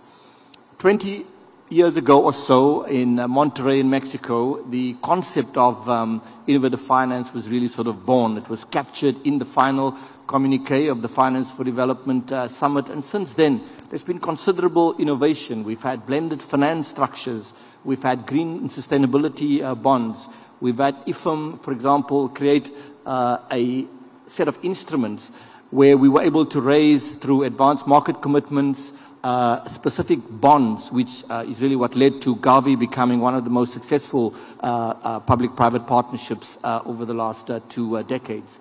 However, there's still a significant financing gap. So we're here to talk about that subject, and I'm joined by 2 very esteemed panelists who have very deep experience, each more than 20 years of experience in investment banking, private equity, and development finance. So we want to drill more into that concept today. I'll start with you, Rachel. Rachel is the CEO of ARM Harith Infrastructure Investments, and I want to ask you, what do you see as the remaining to investment in the energy sector? And afterwards I'll come to what solutions do you think we can propose? Okay. Thank you. Good afternoon, everyone. It's a pleasure to be here. Before I delve into what the issues are, just want to specify exactly what we do at ARM Harith. So we are a private equity firm focused on investing in essential infrastructure assets across West Africa. So from access to energy to efficient transport and connectivity, we focus on projects that have the potential to deliver strong returns to investors as well as a major impact on the communities. So what we've faced over the years, of course, doing infrastructure, is that we're dealing with a very volatile environment, from regulations to our currencies, to the landscape and access to finance. The key issues, especially when dealing with long-dated assets, is that uncertainty is what has prevented really the investing at scale. So even when you are a sophisticated investor, what you are faced with is, from the investor community, in providing or looking at those investments, what they're shying away from is the key point really is the volatility. We've gone through devaluations, we've gone through changing regimes, so we've sophisticated our approach in structuring around that. But even at that, what you can do is to limit the losses, but you cannot eliminate them. And so we also coming in very early. Being equity, we're coming at a point at the project cycle when things are still being put in place. There's very few capital that have the patience and the risk appetite to do that. And that has also been another pain point that we haven't yet solved. Lastly, talking about the illiquid nature of that. A lot of investors, and people would mention pension funds in particular when you look at developed market, because the long-term nature of those assets should be a great match for the pension funds. However, for the risk that I've mentioned and for the illiquid nature of the asset we invest in, because it would take you 2 to 3 years to develop a project, another 2 to 3 years to build that project before the assets start generating cash flows. So it's a long time for pension funds not to receive any distribution, and that also has been one of the challenges that we face. Lastly, and I'll stop there, the currency, as I mentioned. One way to mitigate it is, of course, to have the local currency being able to match that of the revenues of the project. But what we face is that the market, the banking market, or at least the investor market, the financing market, generally speaking, is not deep enough to provide the long tenured that are required and the quantum that is required for those very capital-intensive projects. Thank you very much, Rachel. I'd like now to move over to Jules Ngangam, who's the CEO of the Africa Guarantee Fund. How is the fund responding to these challenges with respect to the solutions that you believe you are offering the market? Okay, thank you, Leslie. Good afternoon, everyone. Yeah, so we started a point on the barriers because at AGF, the product that we are offering were designed to address those barriers. And when we talk about barriers for investment in the GRE, on the renewable, is as opposed to traditional investment, because all sort of investment, they have their own barriers. But when it comes specifically to the renewable sector, I would say the main challenge is liquidity, is this arbitrage between CapEx and OpEx. You know, investors, they will tend to go for projects that have a lower CapEx but higher OpEx. Because what we are telling them is that upfront they need to invest a huge amount of money, but they will get the payback over a long period of time. The next challenge is mainly on the duration. You know, the duration is the fact that the payback period is quite long, and we have a mismatch between the type of resources that the investors have, the tenor, compared to the tenor of the project. We have the collateral, which is a major one. You know, when it comes to the renewable, the investors tend to apply a high haircut to the collateral value of the equipment. You know, the way they assess the equipment, the collateral value is it kind of easy to resell those equipment in the secondary market, and it's very challenging to resell those types of equipment. And when it comes also to the issue around the maintenance, and because of that, the depreciation ratio for equipment in the renewable sector tends to be very high, so they depreciate those equipment kind of very fast. Rachel mentioned the currency challenge, the information, lack of information. So our product have been designed to address liquidity, the duration challenge, the lack of information, and our product goes mainly around guarantees. So we have loan guarantees in a portfolio basis, individual basis, depending on the size of the transaction, because we want to cover the entire value chain when it comes to the energy space, you know, from the very small SMEs to the medium one. And the loan guarantee helps to address the issue of collateral. We do provide also the bank fundraising guarantee to help those investors to provide long-term finance to the SMEs to reduce mismatch in terms of duration. We have the equity guarantee, which is a very critical one because we have realized that they kind of rely heavily on debt finance. So we do also attract investment on the equity space, to be able to help them to have long-term financing.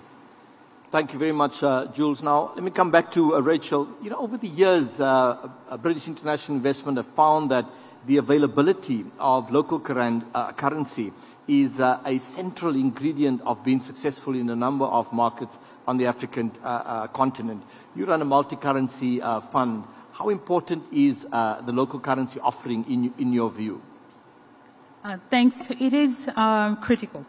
And for the second fund that we're raising is the key element, really, that we're focusing on.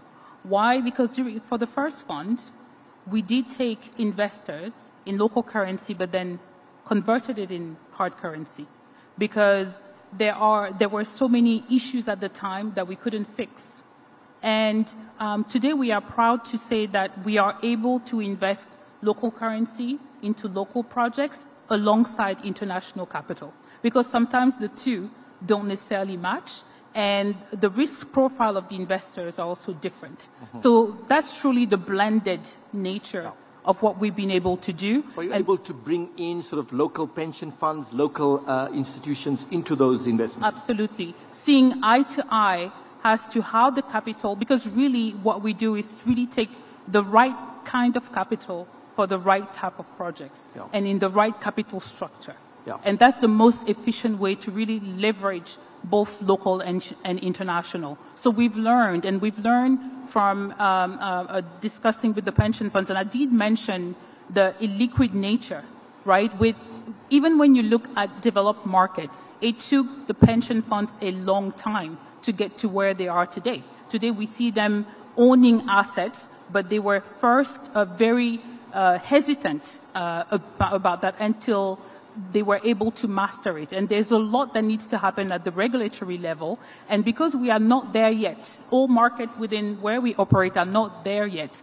So what we do is that we're very selective in the type of project that we do, where we know we can minimize the impact of regulation, if not eliminate it fully by engaging bilaterally. So we've learned lessons the hard way, but what we are able to do is to really bring both the local currency, the hard currency, so how we source equipment, where we locate the projects, how do we use the civil work, and why do we need to go and put dollars against it when we can do it locally? So it also encouraging to start building industries locally. So it's critical, and I think it's really a game changer, and we would not be able to do that if we didn't have concessional capital or junior equity, essentially. So what the DFIs are doing is supporting fund managers like us to really de-risk those projects, because as sophisticated as we are as fund managers and having done a lot of projects on the continent, we do not control the monetary policies. We do not control the regulation. We can, of course, influence that by bringing the private sector perspective in those discussions. And we don't also control the fact that by nature, those projects take a long time to get on stream. But to enable and attract pension funds, in spite of that, we need to have a capital that is patient and that could take the first loss. Right? So this is quite critical. Thank you very much. Jules, I wonder if I could ask you whether you think that the moment has now arrived where guarantees have really kind of, if you like, getting the moment in the sun. I mean, as you know, Ajay Banga, one of his first initiatives was to establish a private sector lab, and one of their first recommendations was bringing together the guarantee product of the World Bank, the IFC, IDA, and it looks like there's now a clear recognition that guarantees have a significant role to play to mobilize private sector capital. Are you very confident that that moment has arrived now for guarantees to be much more central to the finance offering for development finance? Yes, absolutely. I think the time has come to leverage more on this type of product, and I would mainly give the case of AGF, why we believe that today we are well positioned, we are best positioned to tackle the challenge when it comes to the renewable space. So I'll give you maybe 5 main reasons. The first one is on the product.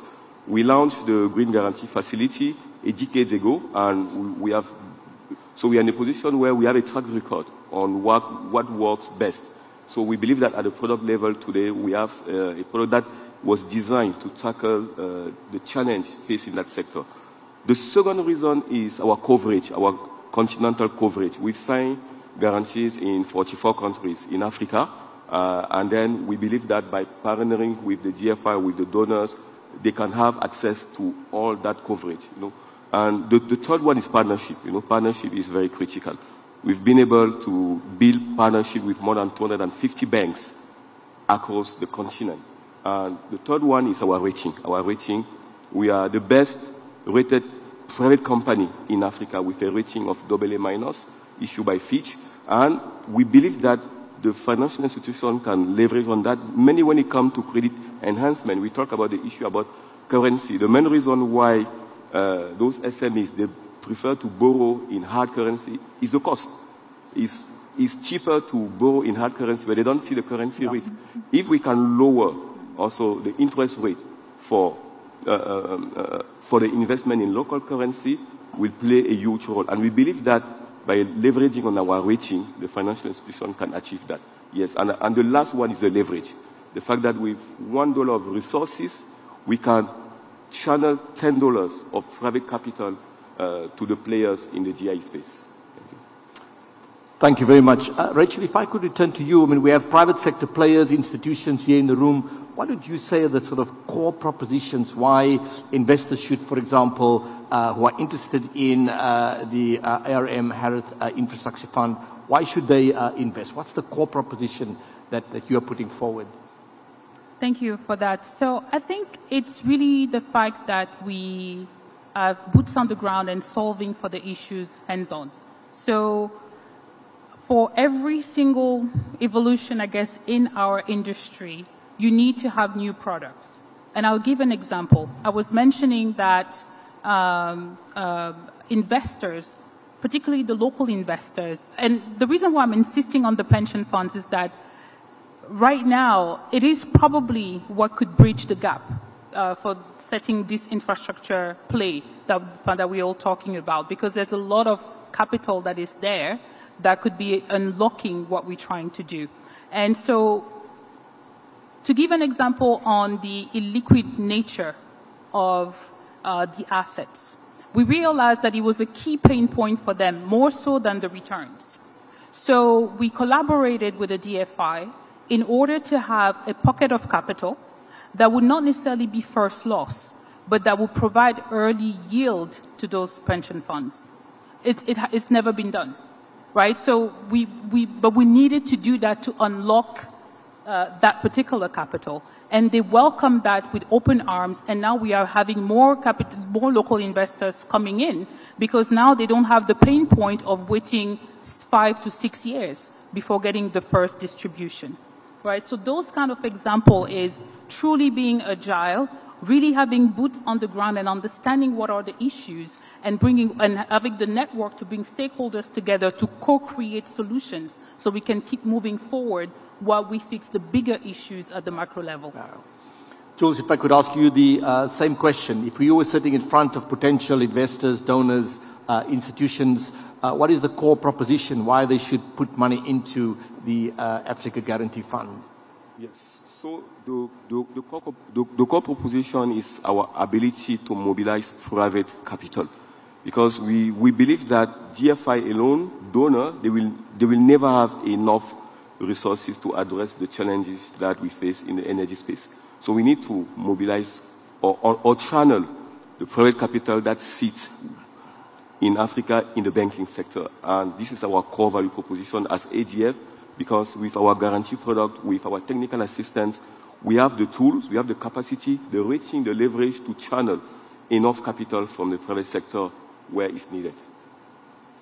Thank you very much. We've unfortunately run out of time. I'll just make a couple of very brief remarks in summary. I mean, as you have heard, there's considerable momentum today in terms of finding new solutions for our institutions to become laboratories, if you like, to search for new ideas of how to finance development. We know that traditional sources of finance are too limited, overseas development aid is too limited and constrained, so we have to go back to the drawing boards. And the only way to go back to the drawing boards is to find instruments and ways to leverage and to mobilize the institutional investor capital that sits in sovereign wealth funds, that sits in pension funds, that sits in insurance companies. But the traditional sort of methods of doing that have not succeeded, especially on the African continent, where the markets are still perceived to be too risky. And I'd like to just end off by saying 2 sentences about British international investment. We have been on the continent for many, many decades, and specifically have a unique positioning in terms of deploying equity, the riskiest part of the capital structure, making equity investments in many African countries, because we take this very long-term view and want to contribute to long-term deepening of financial markets, deepening and strengthening of the capital markets, because that's the only way really to have sustainable long-term development. Ladies and gentlemen, thank you very much, and I'll give it back to the moderator. Thank you very much. Un grand merci à notre modérateur et à nos panélistes pour ce panel dynamique et pour tous ces éléments partagés avec tant de précision et d'implication. Nous continuons notre série de discussions sur ce plateau et nous abordons à présent un sujet également capital, l'avenir des affaires dans le secteur énergétique en Afrique. Ce panel explorera les opportunités, les défis et les transformations nécessaires pour construire un avenir énergétique prospère et durable pour le continent. Thank you very much, mesdames et messieurs. Et pour modérer cette discussion, yes, we can. Thank you very much.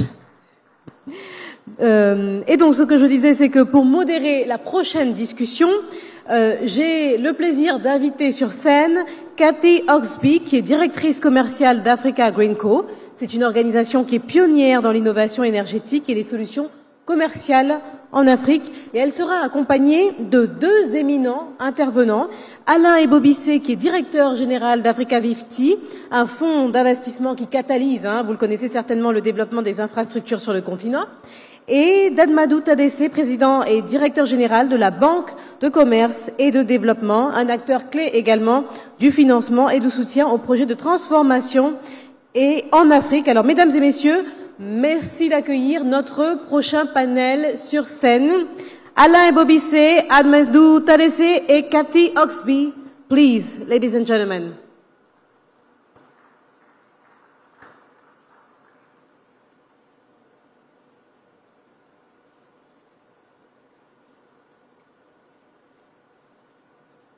Alors c'est étrange, mais j'ai l'impression que les membres de ce panel ne sont pas encore prêts. On va donc devoir les attendre pendant quelques instants. J'ai bien vu quelqu'un qui semble être allé les chercher. Donc je vous demanderai de bien vouloir patienter quelques instants et pourquoi pas de discuter avec vos voisins de tout ce qui vient d'être dit durant ce précédent panel. Donc on va patienter quelques instants. Merci.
les membres du panel sont en route. Nous avons reçu la confirmation. Nous allons juste patienter quelques instants. J'aperçois le premier.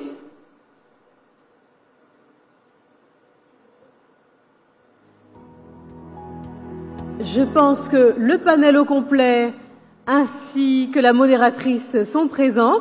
Alors, nous vous avons déjà invité sur scène. Je vais donc vous réinviter sur scène. Mesdames et messieurs, s'il vous plaît, Alain Ebobissé, directeur général d'Africa 50, Adma Soutadessé, président et directeur général de la Banque de commerce et de développement, accompagné de Cathy Oxby, directrice commerciale d'Africa Green Co, la modératrice de ce panel. Je vais vous demander de les accueillir chaleureusement. Nous les avons attendus. Ils sont là. Merci beaucoup. Vous pouvez commencer, je vous en prie.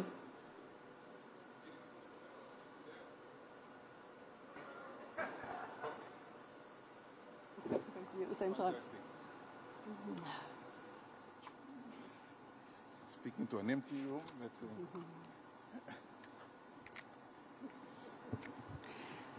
Good afternoon, everyone, and thank you for staying on for this panel.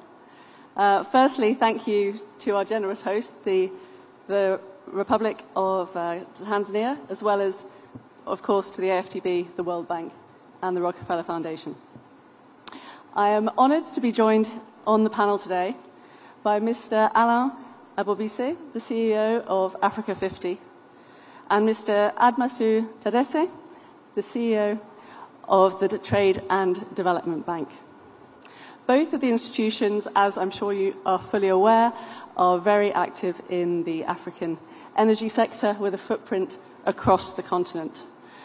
So thank you for joining us today to share your insights on the topic of the future of the African energy business. So I'm Cathy Oxby, the Chief Commercial Officer of Africa Green Co, which may be less familiar to some of you.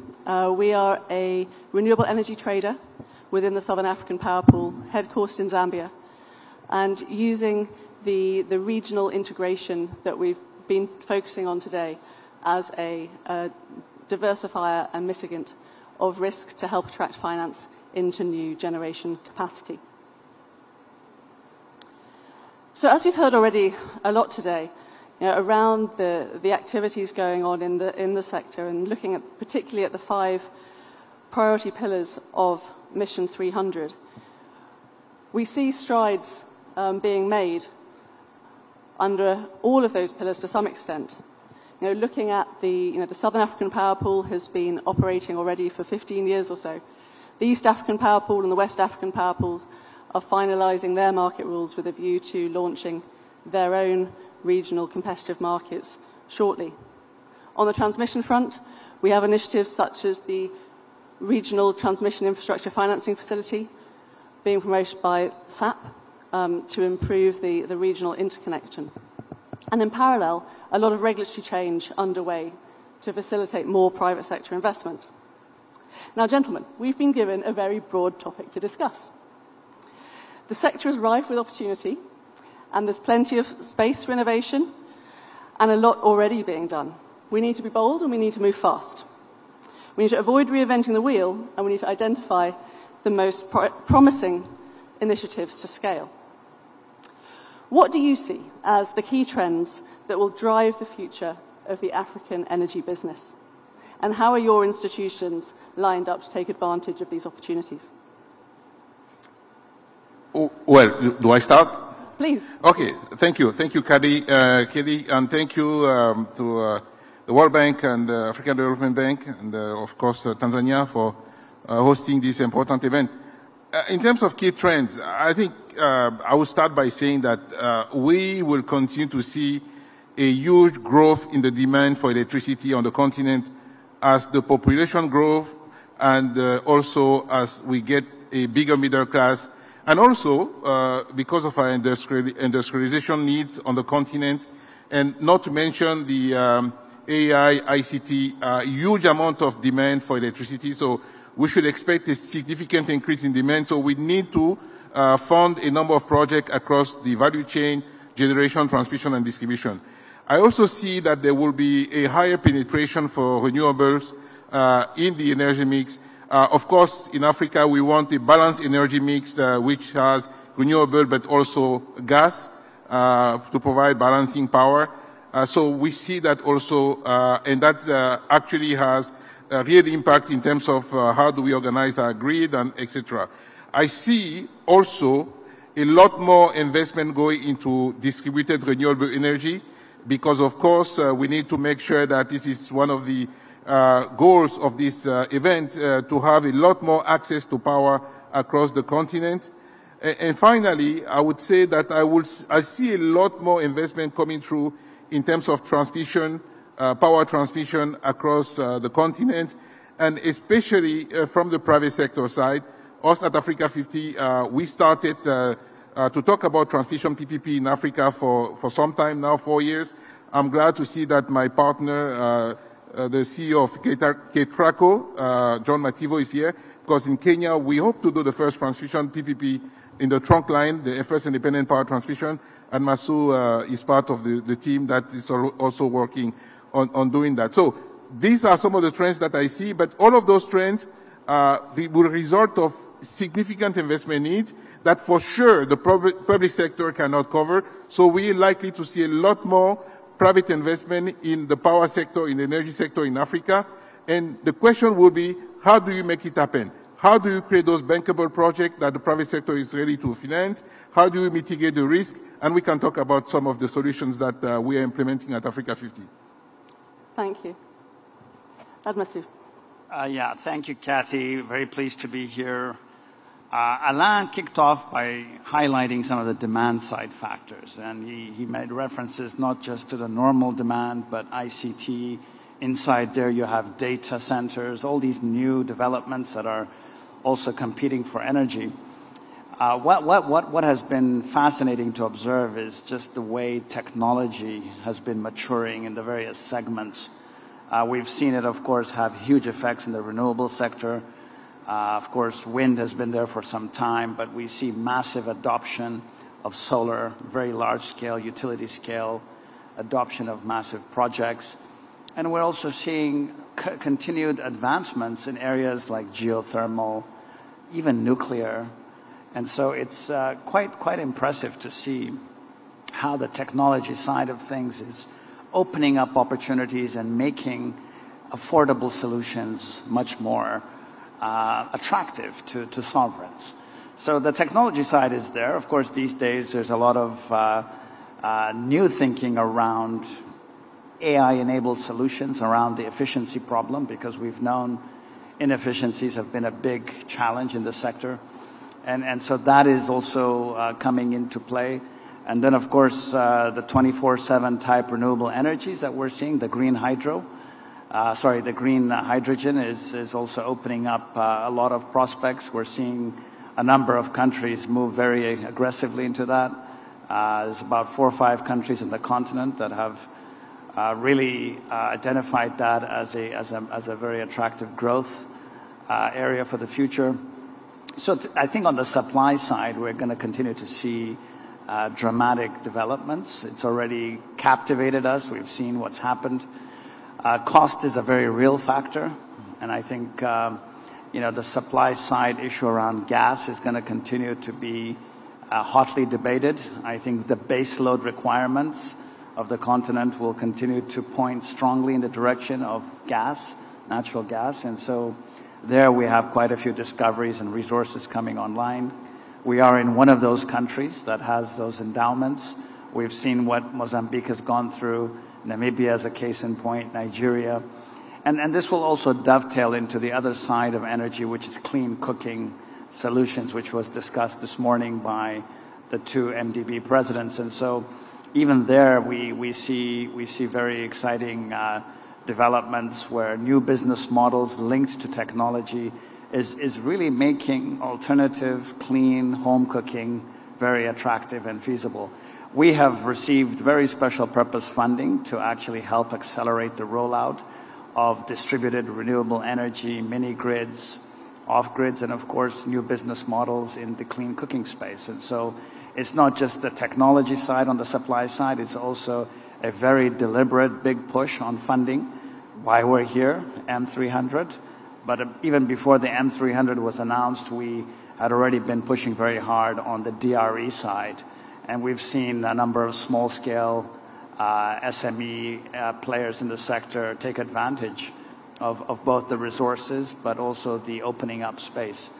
I found it quite fascinating that 20 years after the liberalization of the energy sector, this morning we were still talking about trying to get the regulation right, trying to get the policy framework right, and it's fascinating for somebody who's been around this sector for some time.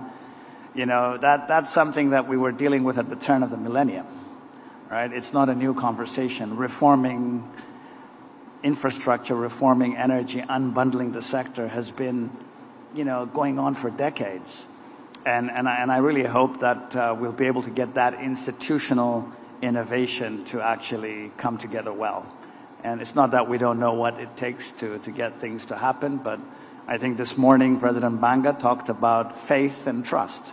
A private sector needs to get to that point of trust, right? It's not just about us saying all the things that should be said. But I think money talks. It's not just, you know, the talk. I think we've heard the big numbers being announced today, the huge amounts of development finance together with concessionary financial resources that are being made available. So that gives me confidence that the needle will begin to move. Thank you. As they say, money's like water, right? It flows where it's easiest. And so if we want it to flow in the directions necessary to achieve the goals of Mission 300, we need to facilitate the path for it.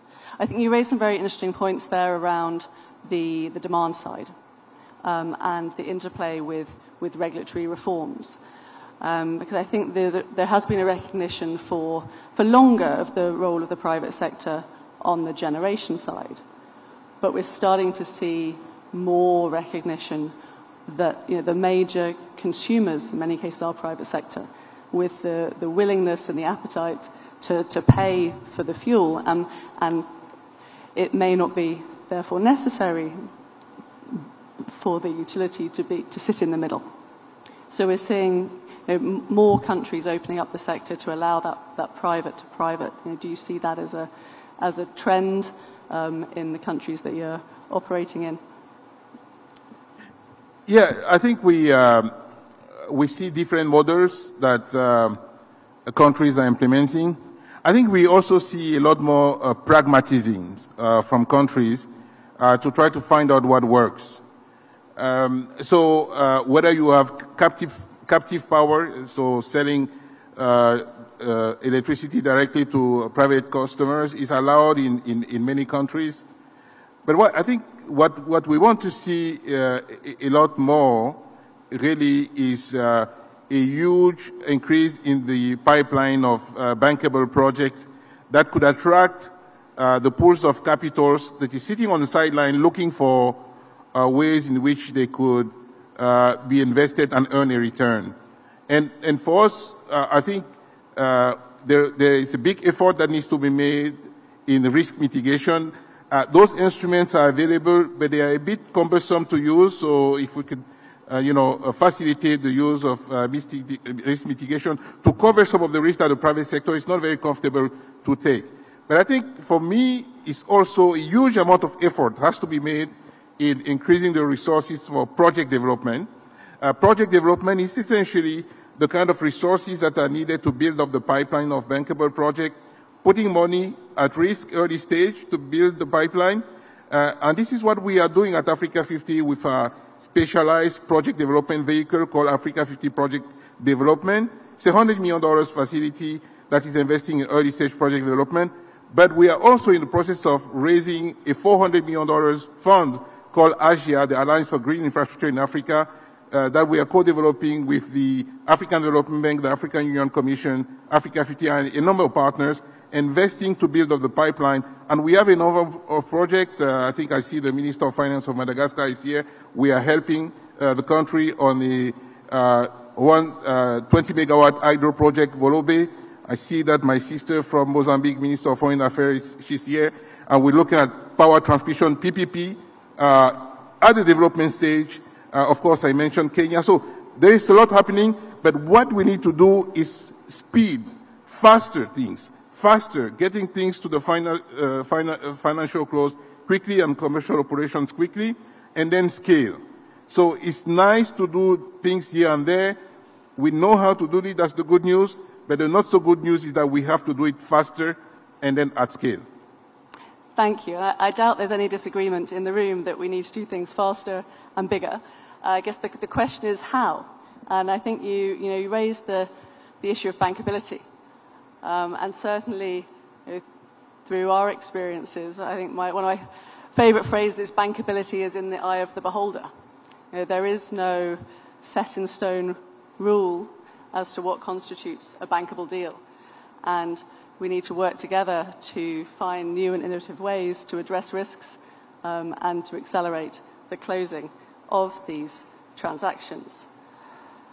Through the process of establishing GreenCo, we often encountered that as we were trying to encourage people to think differently about the way risks are covered and power is procured. We often heard, the people say, oh yeah, it's a great idea, but it's never going to work. It's too ambitious, it's too big, it's too political. But we carried on, we persevered, and where we are today, I think, is a testament to those who believed. And the Rockefeller Foundation, I have to give a shout out for being our earliest supporter, without whom we wouldn't be here. So I think with Mission 300, we have such a huge backing from these fantastic institutions. So for you, are there particular things that you see as being, or seem to be insurmountable obstacles at this point in time, but in 5-7 years' time, we'll just accept that they are perfectly normal and acceptable things? What breakthroughs are needed to help achieve the Mission 300 goals? Would you like to take that one, Admasif? I don't think I heard very well, so I'm going to start using this. I think it's got such a high ceiling here, I think it's swallowing up the sound. So I don't know if Alain heard, maybe. Yeah, I'll take the question. I understood that because I'm closer to you, so I can. Look, you're right. There are a number of things that people are always saying it's impossible, and then you have to just be creative and persevere, and then when you get things done, people will follow. Success breeds success. But what seems like impossible at this point, which really we're trying to tackle, is those project development. Project development is hard, it's risky. People spending money early stage before you have the contract is tough. That's why many of the global investors, global power companies, they're leaving Africa because they don't want to risk as much money on the project development space.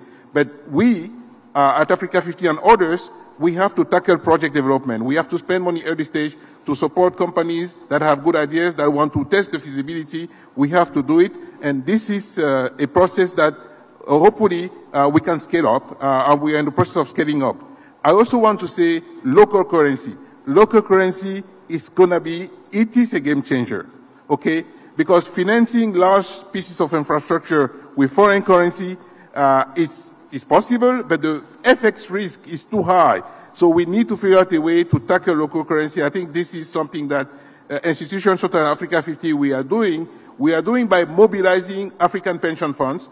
We launched the Africa 50 Infrastructure Acceleration Fund. We brought together 16 African institutional investors to back our first close at $222.8 million, $2.5 million.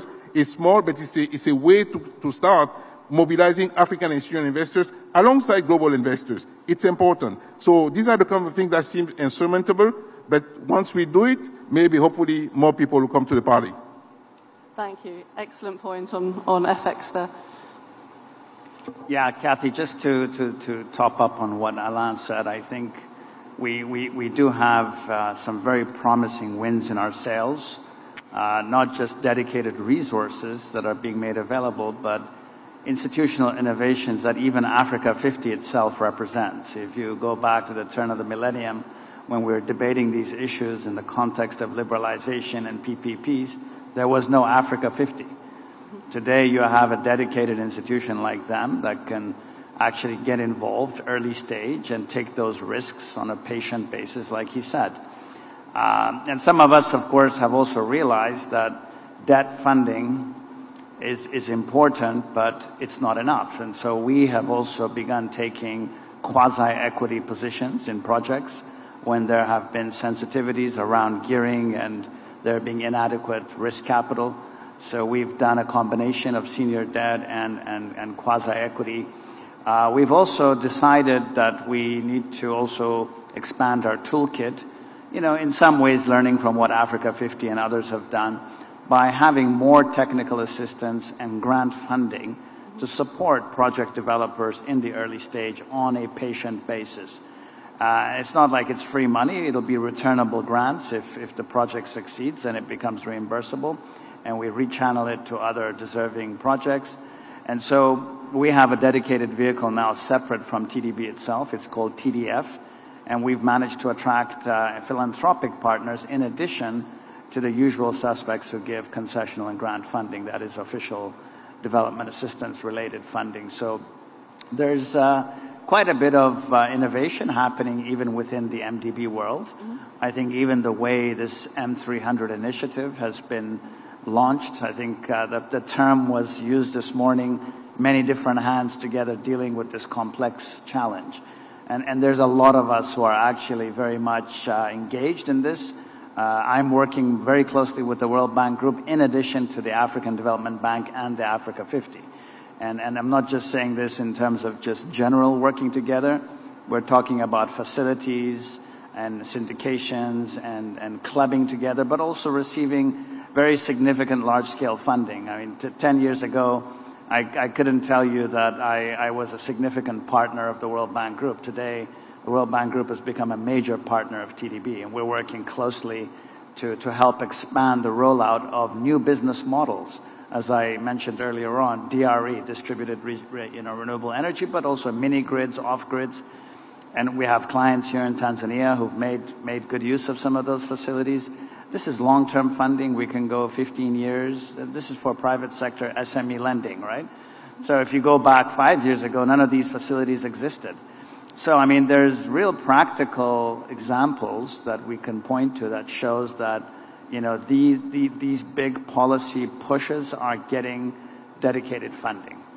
Of course, you know, in the final analysis, you need that risk appetite, right? And I think the countries do need to continue investing in creating an attractive and enabling environment. I think that was spoken about again this morning. Predictability is so important. Even though it's obvious, in reality, it's not simple, right? It's an obvious matter, but we've seen setbacks in a number of cases, and we see you know, dramatic shocks happening in some countries. And so I think we just need to keep beating those particular drums, because, you know, that's exactly the kind of thing that scares developers away, right? I've been involved in some countries where there were missing links, and you have a pay or take kind of arrangement. And so the power project that was generating the power did their part. And they're like, you were supposed to roll out the transmission line. You didn't. So it's a deemed take. And so the client had to, you know, the sovereign actually had to pay for the power, even though the power wasn't taken. But that's an example of a sovereign that took up its responsibility the right way and realized that they were going to break the project if they didn't actually pay for the power that was not taken because there was no transmission line. And so, I mean, there's a lot of dependencies as well, and I think this is something that experience points out as being something that requires good policy, good planning, good programming to ensure that big investments don't end up, you know, being exposed to missing links that become very, very costly. Yes, thank you. Thank you. And I think you were talking there with you about the environment that is needed for this bankability. And I think the private sector is generally good at taking risk if it's able to assess that risk. So you're talking to transparency and predictability and certainty. And those core fundamentals are really the foundations to enable the private sector to play the full role it can play. So we've talked about the unsurmountable but actually surmountable obstacles. There's no such thing as impossible. But we also can't foresee everything that may be around the corner. Are there things, tailwinds or headwinds, that sitting here today, if you had to predict something that we would say in a few years' time, oh, I didn't see that coming? First of all, I am predicting things that we're working hard to make happen, because that's what's going to change the game. I think what we're trying to do to change the game is two things. I think the most important really is to promote very hard and to support a lot more participation of African stakeholders, be it African developers, African investors, African companies, into the African power sector, because we work, of course, we're very happy to work with global institutions, global sponsors, but this continent will be developed, the investment will be driven by African stakeholders, and we need to see a lot more of that. And we are working on that. The Alliance for Green Infrastructure in Africa, we have a special bucket too, which is there to support African developers. We also have a bucket that is supporting others. So we need to see that. And again, we're working hard to try to make sure that what really will change the game is to make sure that you have bankable utilities, off-takers that are able really to provide an off-take without government guarantees. If you have that, huge amount of money will come in. We've seen it in other regions. We will see it in Africa. So for me, we'll see it, and I'm working hard to make it happen. Thank you. Well, one or two things come to mind. I spoke about the supply side technology-driven dynamics, and some of those move much more quickly than you would have expected. I think on the policy side, there are some developments that appear to be in the making that might, liberalize some aspects of the financing for natural gas projects, because it's not been very easy for African countries to be able to raise financing to develop gas. I think Mozambique was lucky, and they're on a roll. Certainly Tanzania is finally catching up. Namibia, for geopolitical reasons, has managed to attract good attention, the same with Senegal and Mauritania. But I think there may be some dynamics in that space where all of a sudden a window opens for a little bit more access to long-term funding and private sector investment in areas like that. The one thing that I've also been observing with curiosity is the number of countries that are embarking on nuclear power development in the continent. There's quite a few countries that have actually signed up for that, and you hear bits and pieces around that. So I think the diversification of the mix will continue. I don't think it's going to always be in the same way we all expected, but I think in the final analysis, it will be a net positive. And I think, eventually the technologies will become so much more interesting on the renewable side that whether you have strong policy incentives or not, we'll still have a massive expansion of renewable energy. And I'm hoping that that will be the case. On the hydrology side of things, we see some big dams being developed in a number of countries. We hope climate change doesn't affect the hydrology too much. But yeah, that's also a very proven segment of reliable long-term baseload power. And we'll see a few more countries doing that. And but I think that's more of the same kind of development. I think it's the newer stuff that's going to be capturing our attention in a few years to come. Thank you very much. Yeah, and absolutely. I guess the panacea is the single continental energy market, the dream of the African Union, and we see concrete steps towards that, and to maximising the efficient use of the abundant energy resources that the continent's endowed with, but using those in the most efficient way to achieve the lowest cost energy for all. So with that, I think our time is up. Gentlemen, thank you very much for sharing your insights. It's been a pleasure. Thank you. Thank you.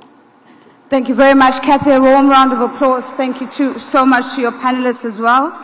And so, ladies and gentlemen, from a focus on the future of African energy business, turning inwards now to the question of clean cooking.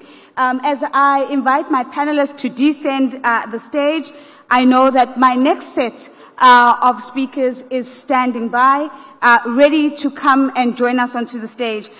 Introducing the moderator of the session, and that is Rashid Abdallah, Executive Director at the African Energy Commission, or AFREC. Rashid, let's give Rashid a round of applause. Thank you so much, Rashid, for being here. And joining Rashid is Peter Scott, the CEO of Burn Manufacturing. Peter, welcome. Thank you for being here.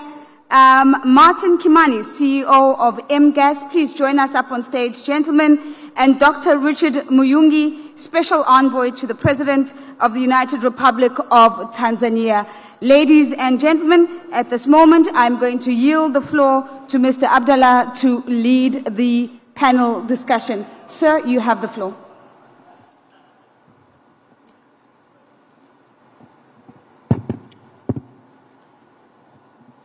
Good afternoon, everyone. I think this topic of clean cooking, I keep hearing it from the morning, and this shows the importance of this topic. I heard from Adesina, I heard from Sheila, and I heard in Compact, and it is very obvious that the electricity access is take more attention in all the discussion. But people sometimes forget that, yes, we have 600 million without access to electricity, but we have 1 billion without access to the clean cooking. And I think clean cooking, by number, is need more attention for all of us. And just as the introduction of this discussion, in 2024, AFREC is released one publication on scaling up the clean cooking and to identify the challenge. We try to move from this 1 billion without the clean electricity, but we try to identify what this costs us as Africa. And by very conservative estimation, this poverty in clean cooking costs us like 790 billion per year. This just negative externality from gender equality, climate change, and also health. In this session, we are going to discuss some aspect of the clean cooking, and I'm very happy to have with me Dr. Richard Muyungi, a special envoy to the President of Republic of Tanzania, and also we have Mr. Peter Scott, CEO and founder of Burn Manufacturing. And also we have with me Martin Kimani, CEO of MGAS. Without further introduction, I just go directly to the question. Let me start with Mr. Peter Muyungi. We are here in the country that from the President is spearheads the clean cooking. And in just recently, Tanzania, they published their clean cooking strategy 2024 to 2034. Just as introduction, Dr. Richard, just try to tell us what's the challenge and the opportunity that you are facing in developing and implementing this strategy, and how the other African country can benefit from your experience in Tanzania. Thank you. Thank you very much, Rashid. I'll start with the context, why we think and why Excellence decided to come up with this strategy. You need to think and understand what lack of clean cooking means to many African countries, and in particular what that was translating into in Tanzania. So when you only have 6.9 of your population with clean cooking, this translates into about 33,000 people dying annually because of the increased use of what we call solid fuels. This translates into deforestation, which is estimated at beyond 400,000 hectares of forest annually, partially contributed for the need of charcoal and firewood. This translates into loss of time for girls, which would have been used economically, also for schooling. This translates into loss of biodiversity and land degradation. So it is because of that, Her Excellence saw that it is important to show the leadership on how we need to change the situation. And this is the reason in March last year, we were able to launch the very first national clean cooking strategy. Now, what has that done so far? And what others can learn from us? Because this is the question. One, in order to transform the systems at the national level in terms of clean cooking, the first thing, you need the highest level of political commitment. And this is what we have seen from Her Excellence, because the launch of the strategy was done by herself. And of course, therefore, this translates into actions by all ministries. So what we have learned is that, one, the highest level of political commitment is needed across the continent to be able to put in place a system which can work for others. Secondly, is coordination. Before the strategy, clean cooking was not well coordinated. But now, with the strategy, clean cooking is coordinated under the Prime Minister's office, bringing together all key stakeholders, including the private sector. So this is important. So you have a system in place which is under a single strategy which coordinates all the players. Thirdly, the engagement of the private sector. And this is very important. To address clean cooking in Tanzania would certainly require the engagement of private sector in all fronts. And we have been able, through the clean cooking strategy which we have in place, to engage key players, and some of my colleagues will be speaking about that, to ensure that clean cooking has been able to embrace everyone as a national agenda. Thirdly, it's about education, research, and innovation. We need to put in place innovative systems to ensure that you can address clean cooking based on the innovations which are critical and important for the communities you are addressing.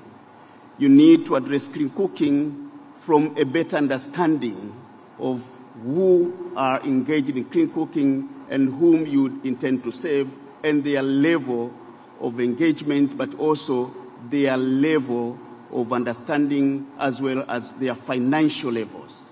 This is critically important. And therefore, you can come up with innovations which target the financing approaches, different financing approaches, different systems targeting different community levels, and also being able to ensure that the networks you put in place are able to reach out.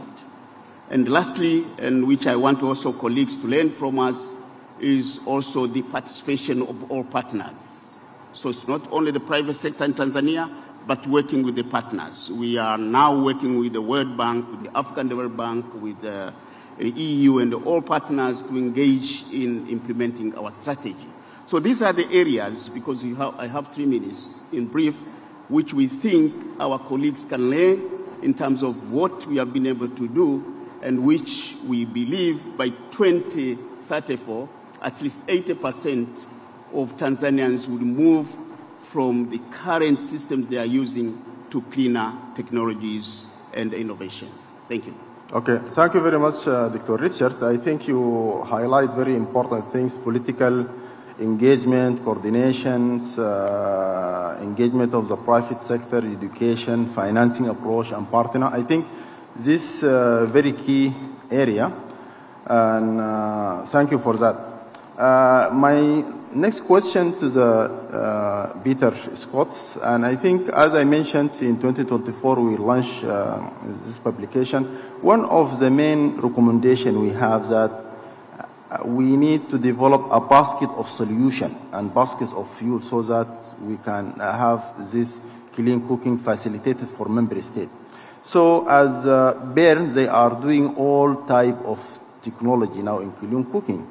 Tell us actually what you are doing as a BERN, and also what some of the factors influencing the adoption of certain technology.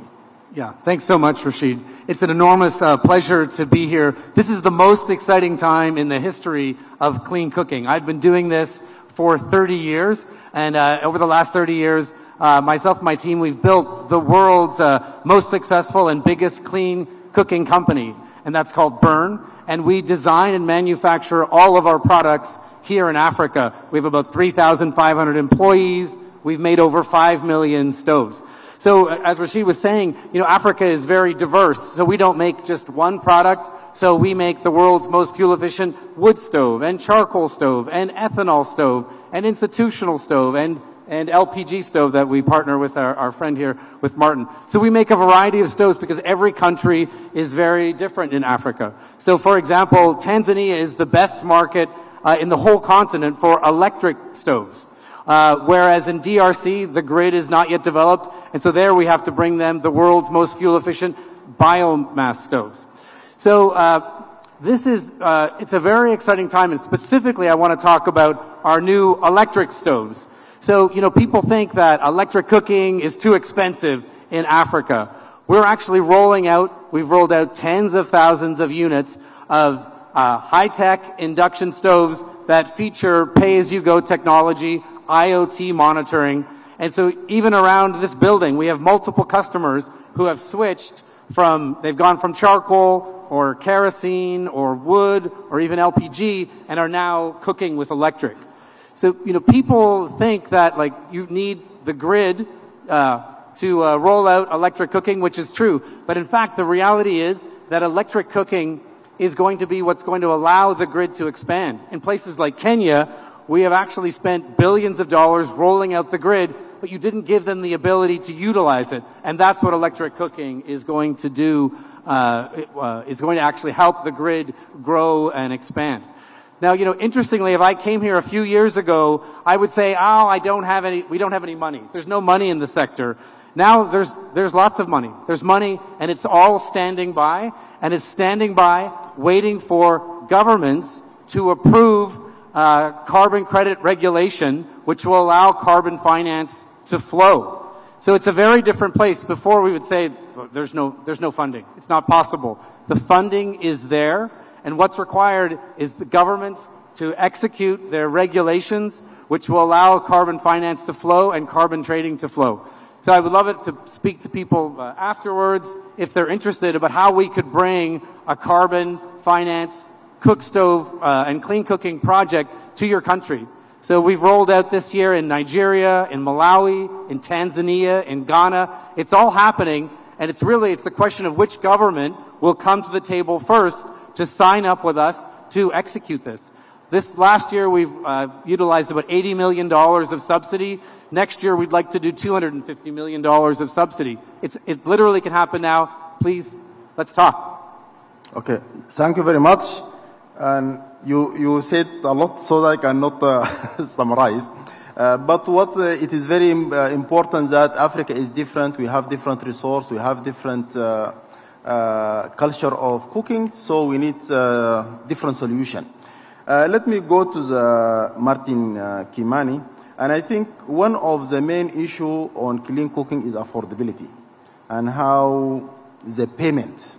And I think as you are pioneers in pay as you go. Really try to summarize us how he's doing, how this will help the situation, what's the challenge you are facing, what the opportunity is there. Thank you. And good afternoon, everyone.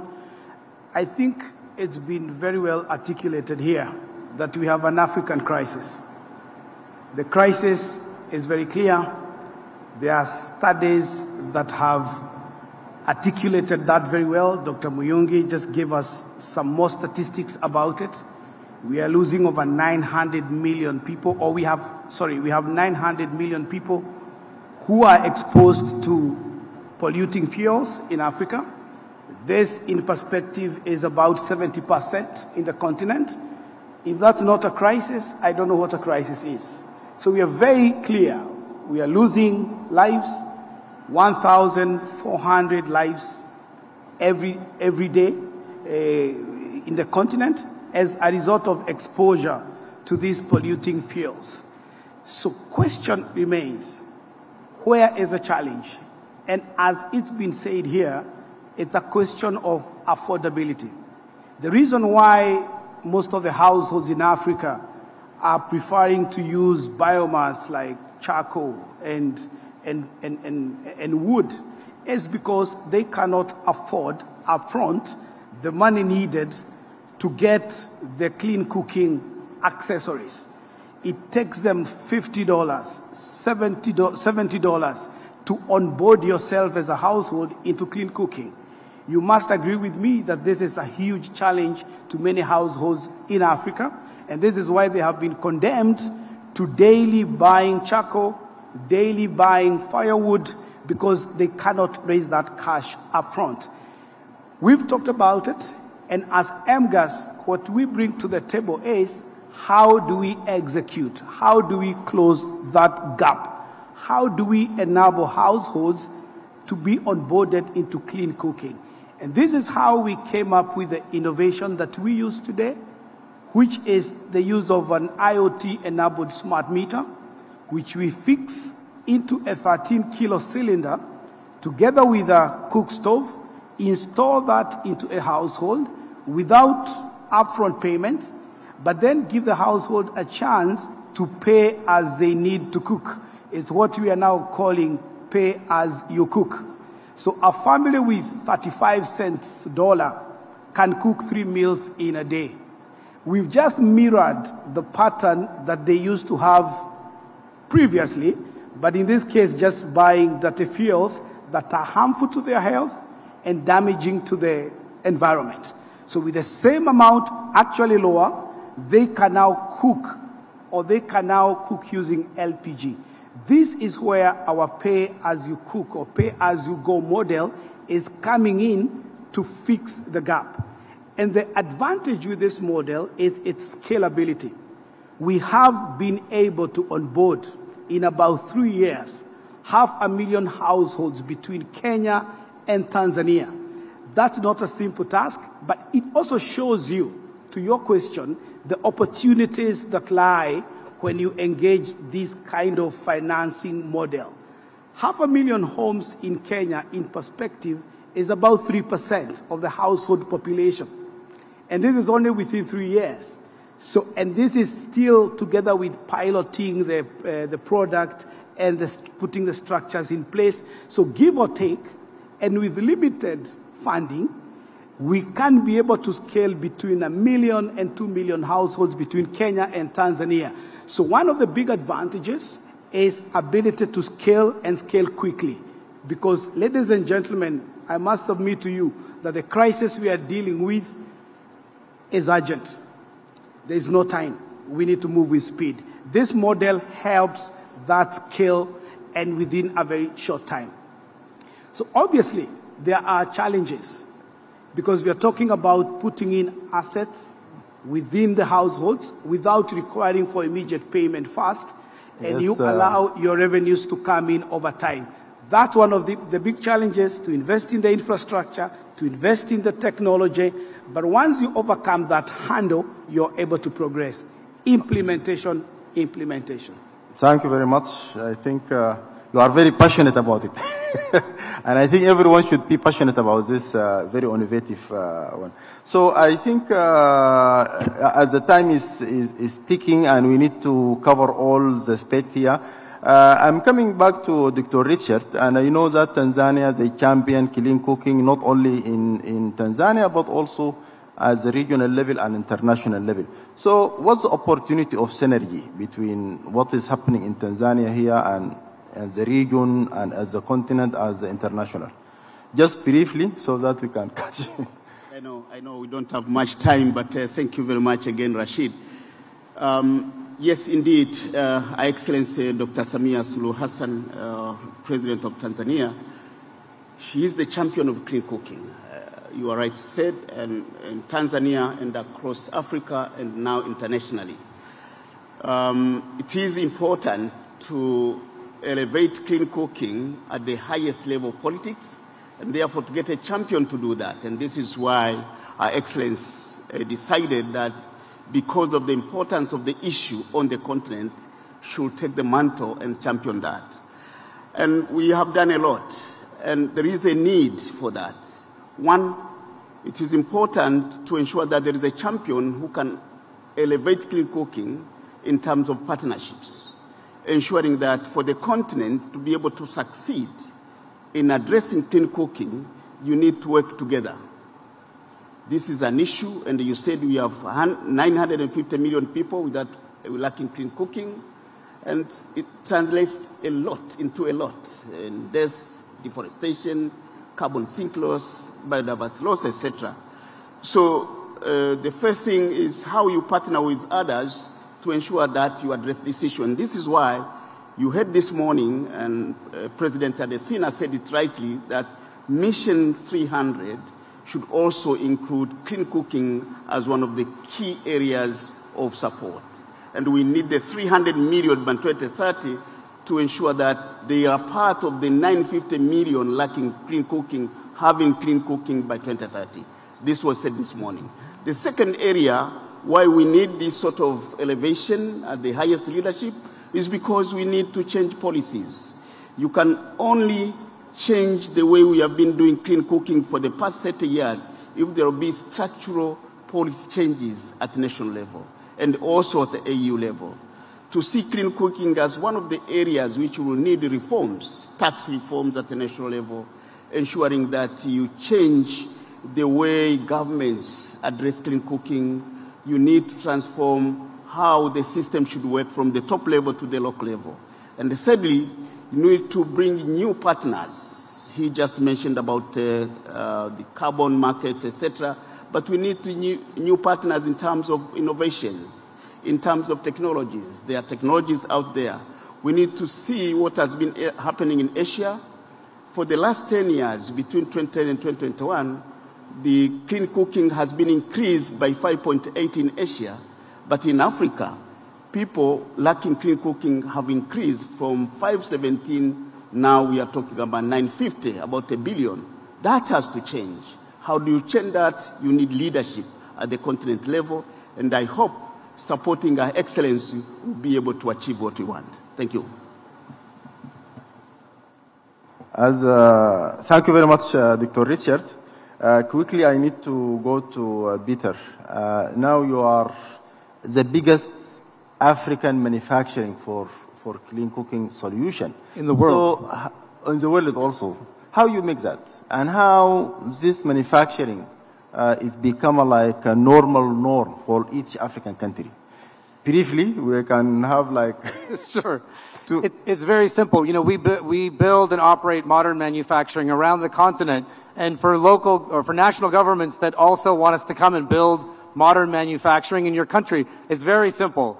If you sign a letter of authorization that allow for corresponding adjustments for carbon credits, the money will flow. So, for example, this year we signed the letter of authorization with Malawi. The next week we signed for $20 million of investment. We're now built the factory, and now we're bringing highly subsidized, best-in-class, improved cooking devices to the people of Malawi. So it's that, and we're happy to do that, whether it's in Tanzania or Togo or DRC. Okay. Sorry? No, thank you very much, because now we need to conclude. Oh, sorry. Before we go, maybe, this is very long topic, maybe we need more than time. But I need to have Martin one question. Now you have as pay as you go. What's the government or the public sector need to support you in that one? There is a lot of collaboration that is needed between private sector and the public sector. And it has been mentioned here in passing that government will play a very key role in ensuring there is regulatory support. We are talking about removal of some tariffs on the clean cooking accessories. We are talking about subsidies where necessary. We are talking about an enabling incentivizing environment that will encourage private sector to come in and invest, so that when you're coming in and putting your money in the long term, you can see the benefit. Because like I said, to move households from dirty fuels to clean cooking requires a huge capital outlay. That's not a big deal if you can see the future. And if you can be able then to marshal all the fundings that we have been talking about, you are able to enter without having that fear or risk, and therefore we can together achieve a huge impact in this big topic of clean cooking in the continent. Thank you. Okay, thank you very much. Sorry, is the time, it is very challenging to cover this very complicated issue in Africa.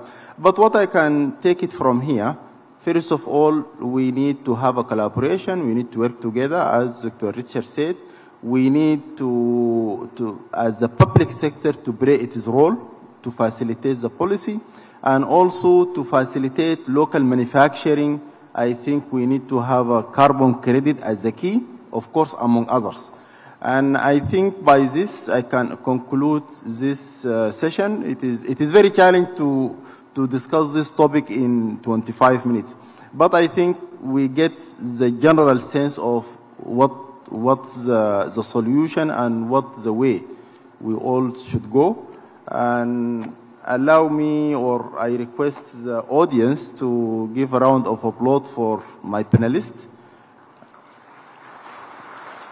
And I think I conclude the session here. Thank you very much. And yeah. Many thanks. Merci beaucoup pour ce panel des plus enrichissants. C'est vrai que les panels se suivent mais ne se ressemblent pas. Et je vois d'ailleurs à votre attention que vous êtes très intéressés par ce qui est dit et qu'il y a effectivement matière à réflexion. Alors, pour parler de garanties pour la réduction des risques, nous avons le plaisir, une fois de plus, d'accueillir des experts de premier plan. De toutes les façons, nous n'en avons que ça, des experts de premier plan, qui partageront avec nous leurs perspectives et leurs expertises sur ce sujet crucial. Nous accueillons donc Ethiopis Tafara. Il est vice-président et directeur des finances, des risques et de la légalité, de la durabilité au sein du groupe de la Banque mondiale. Il modérera cette session. Il est en train de monter, accompagné de deux éminents intervenants, Constanzi, directeur général adjoint et responsable des risques au sein du Africa Guarantee Fund, et également Chinua Azubike, directeur général d'Infracrédit. Mesdames et messieurs, vous êtes attendus sur scène pour le prochain panel. Merci beaucoup.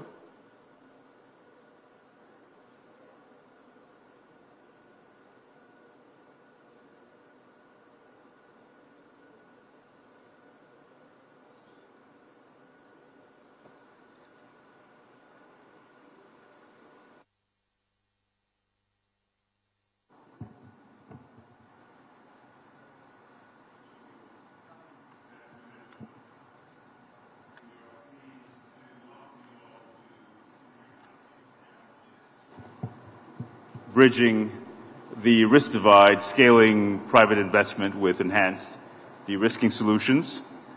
I'm Ethiopis Tafara, MEGA Vice President, responsible for finance, risk, legal, and sustainability. I'm pleased to be able to introduce the panelists of today's session. Ms. Ventia Fontonder, Head, Renewable Energy, Power, and Infrastructure at Standard Bank. Mr. Constant Nzi, who's Deputy Group Chief Executive Officer and Group Chief Risk Officer, African Guarantee Fund.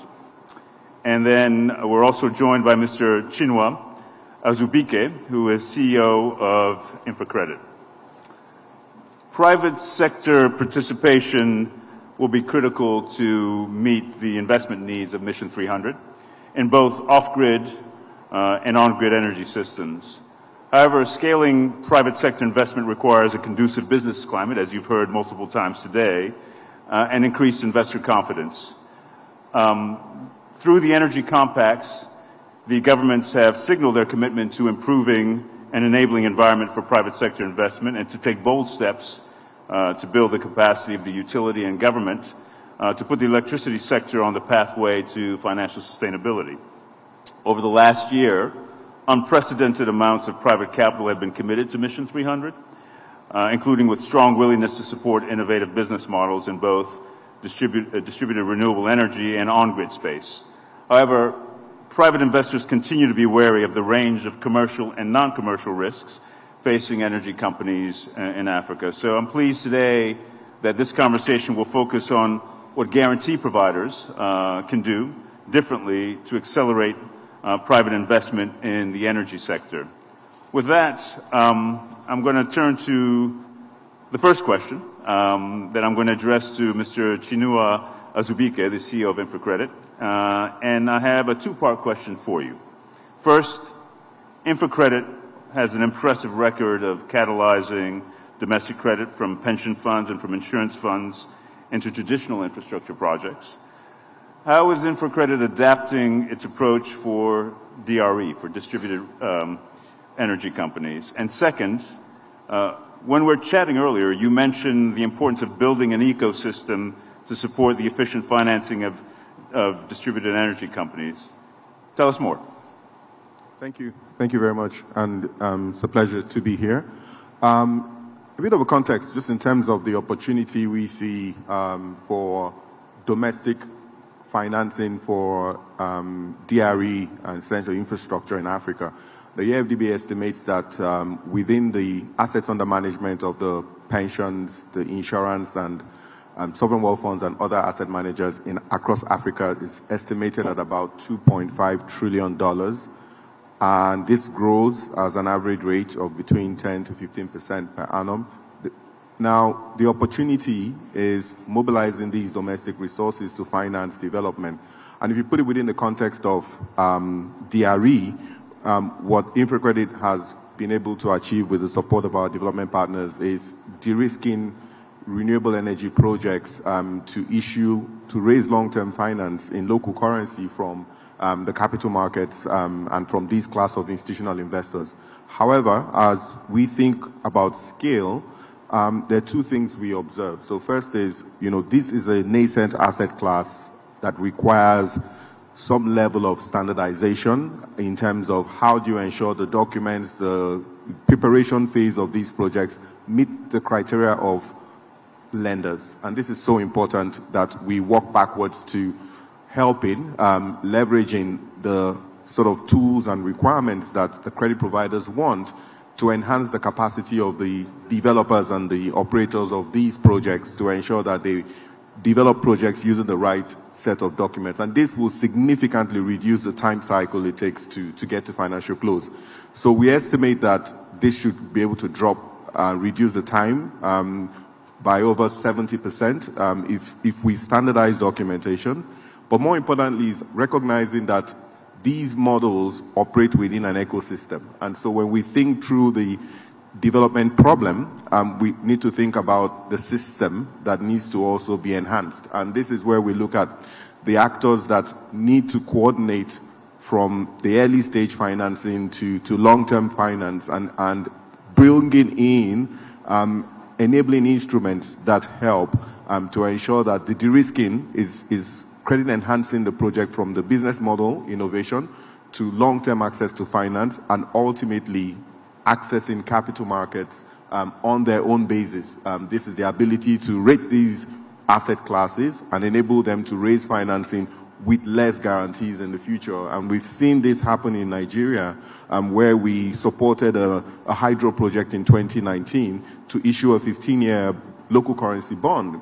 And a year and a half later, because the pension funds were comfortable with the performance, they didn't need a guarantee, and that company was able to finance without a guarantee. So this is really a journey to self-reliance, and we think about it in terms of how do we enhance the ecosystem and how do we ensure that the coordination creates a path to self-sustainability.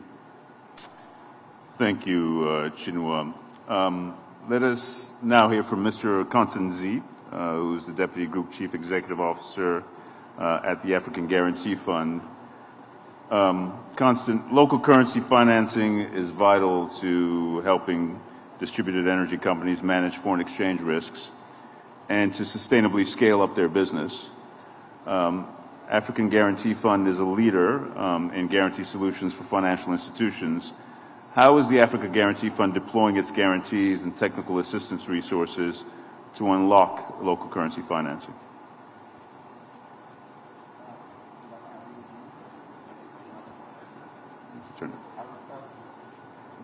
I will start with the point made by my CEO earlier about the asset available in Africa, because what we are trying to do is to see how we can make all this financing available in Africa to SMEs.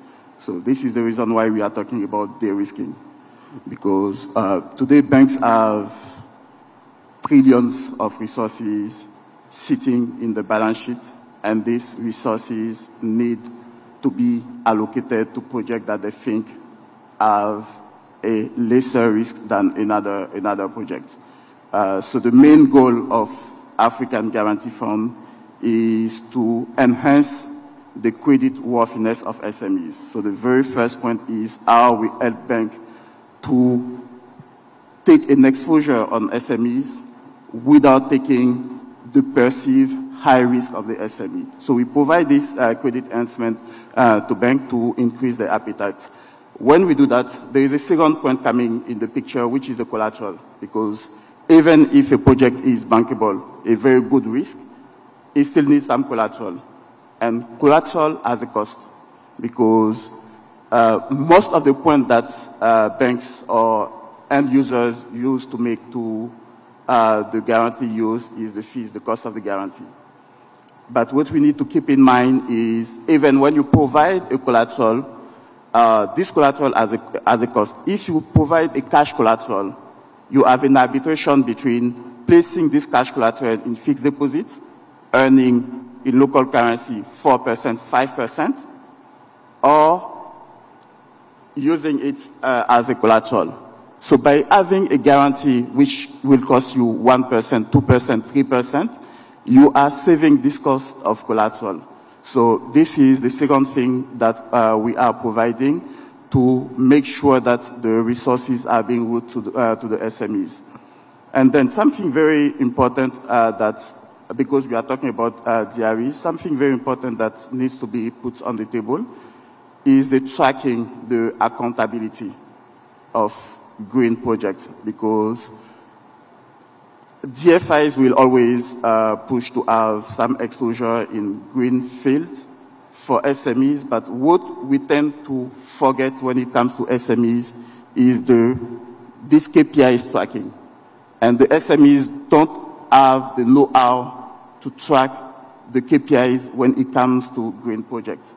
So what AGF is doing differently on this specific challenge is to work on some technical assistance to have an expert, a technical expert outside the PFI and outside the SME to track these indicators and demonstrate that the financing which is being sent to SMEs is really helping to achieve the goal. So this is the main thing that we have been working on internally in terms of technical assistance, which is very important to give a kind of assurance to the GFIs, to all the donors, that your resources that you are routing to the green field is being used properly. Thank you, Constance. Now I'd like to hear from Rensha von Tonder, who is, as I said, head of renewable energy and power and infrastructure at Standard Bank. Rencha, as Africa's largest bank, Standard Bank is an important leader in financing energy access and the energy transition. What is Standard Bank doing differently to expand financing, and what would you like to see more of from guarantee providers? Thanks.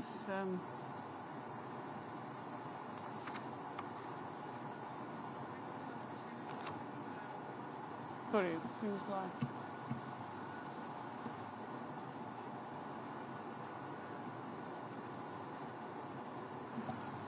Can you hear me now? Perfect. So, thanks for the opportunity to be part of this discussion today. I think it's an important question, and maybe just for clarity, many of you may not know Standard Bank per se, but we also operate in some countries as Stanbic Bank, like in Tanzania. So for us, it's more about a partnership opportunity. Our clients range from smaller scale clients in the SME sector up to large scale projects. And we focus mostly at the moment in Africa around energy access, linking that into larger scale projects. When we look at the different type of opportunities, and this is where commercial banks are to a certain extent critical, but also important to partner with DFIs and guarantee providers. I believe that you can leverage what we can do as a commercial bank 3, 4, 5 times if you find the right balance in terms of the type of guarantees and the need that is out there. We look at, for example, when you look at solar home systems versus mini-grids versus IPPs selling into utilities versus what we see now being developed in the continent, traders, aggregation, the need for the type of finance and the risk allocation very different. So, for example, when you look at the solar home system, we've done some of these portfolio plays, specifically in Kenya, and our role was very limited to local currency finance in country through the balance sheet that we do have available, supporting the DFIs at that point in time. However, it hasn't been that significant in terms of scaling up the rollout and financing of that play. And I think that's where we need to work smartly. When you look at mini-grids, we haven't done much. And I think part of the challenge really is around how do you address payment risk? How do you address the ability where you don't have a cornerstone off-taker and find that commercial bankability around that? I don't want to discuss too much around IPPs because I think the ones that has been very successful, there has been really good support from the risk providers and guarantee partnerships between banks like ourselves. And I think what we need to do there is probably find that balance between how do we get more bankable projects into that pipeline, because there's so many opportunities. We find that sometimes it's a stop-start and you end up trying to address a risk that a developer or a sponsor should take that a commercial bank shouldn't take. The one part that I do see where we see more and more development, and maybe it's as we see a liberalized market being adopted through an open market system in the markets we operate, with South Africa, Namibia, Zambia and Kenya being the leaders, is where we introduce traders. And I think a good example is how do we find the right risk allocation and be able to fund that with the right partners.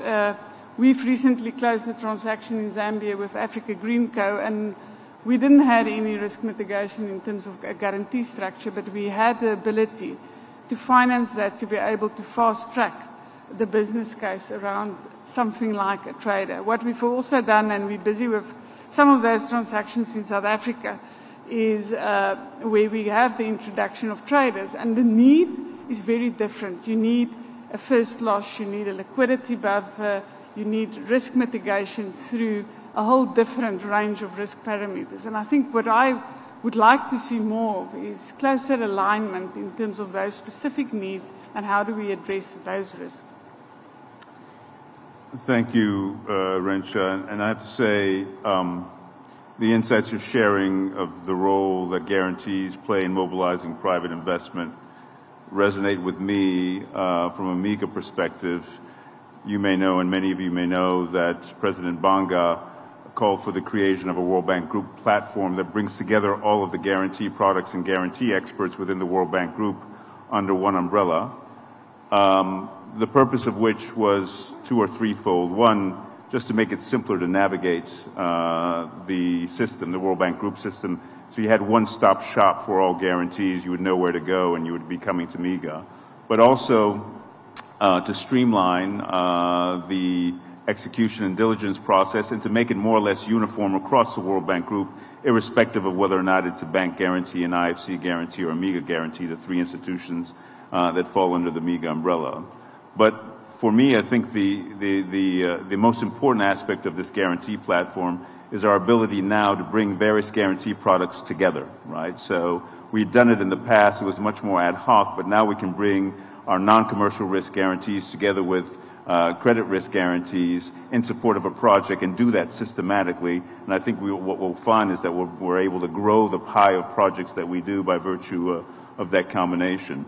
But also bringing the experts under one roof allows us to start thinking about innovation, right? So we're now in the throes of thinking through providing a portfolio cover. Many of you know that MIGA historically provides its cover on a project-by-project basis, and we've been very good at that and very successful at that. We've had a number of investors come to say to us, listen, I have a portfolio of projects. Can you provide a cover for that entire portfolio? And if you do, that will help me do more. So we're thinking, do we know how to identify the risk, manage that risk, price that risk, and we think we will be able to do that in relatively short order. And then, of course, we're also thinking about the application of liquidity solutions and payment guarantees and approaches to mitigate what we've seen in many projects, which is the regulatory uncertainty, what that results in terms of liquidity. And then we have the benefit of blending. We have the IDA PSW, so the private sector window under IDA, which we use to actually manage the cost of our guarantees. But we also have a couple of trust funds, one supported by the Japanese and Norwegians for renewable energy that we use to actually bring down the price of our guarantees. And then finally, we also have a trust fund to help with the technical assistance around much of what needs to be managed in a project around environmental and social issues and integrity issues. Before we wrap up here, I wanted to do one more round of questions to hear from each of you what you think the biggest challenge is in scaling financing towards energy access and how you plan to address that challenge from your perspective. And maybe this time around we'll go in the other order and we'll start with you, Rencha. Thanks.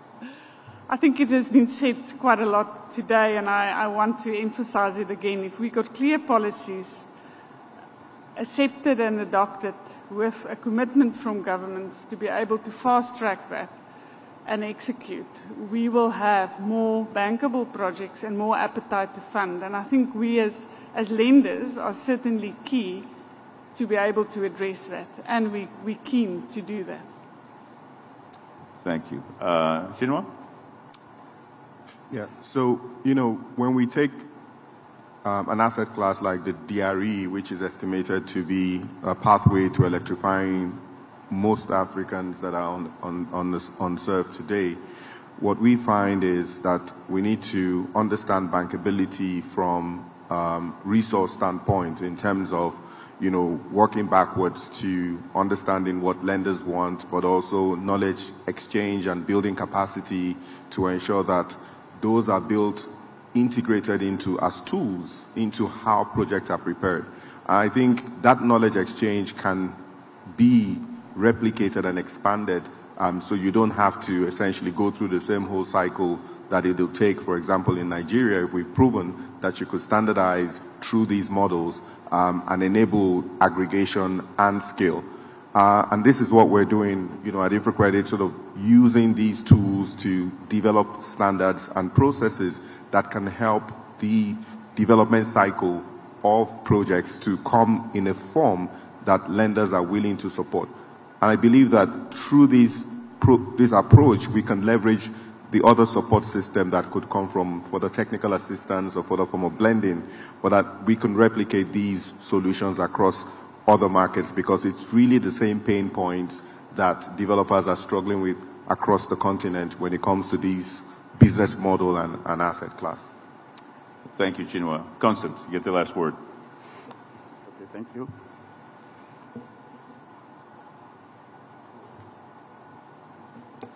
Can you hear me? Okay. So for me, the main challenge is what you rightly describe within the bank.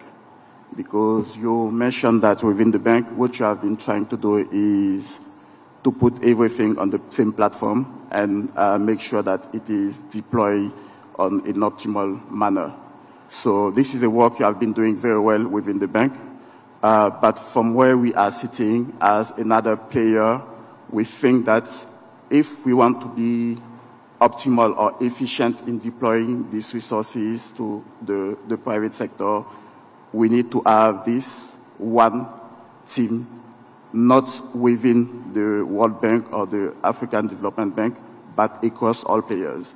Make sure that if there is one solution which is already being deployed by one player, this player has to deploy this solution and not start having many players deploying the same solution. We talk about guarantee. We have to identify which is the proper guarantee fund in this sector to deploy this activity. We are talking about technical assistance. We need to find the right player to deploy the technical assistance and so on. And by doing that, we know that we are talking with one voice and will be more optimal to deploy the resources. Thank you, Constance. So for me, 2 or 3 takeaways from this conversation. One around project preparation and the role that standardization of documents can play when it comes to facilitating project preparation and bankability of projects.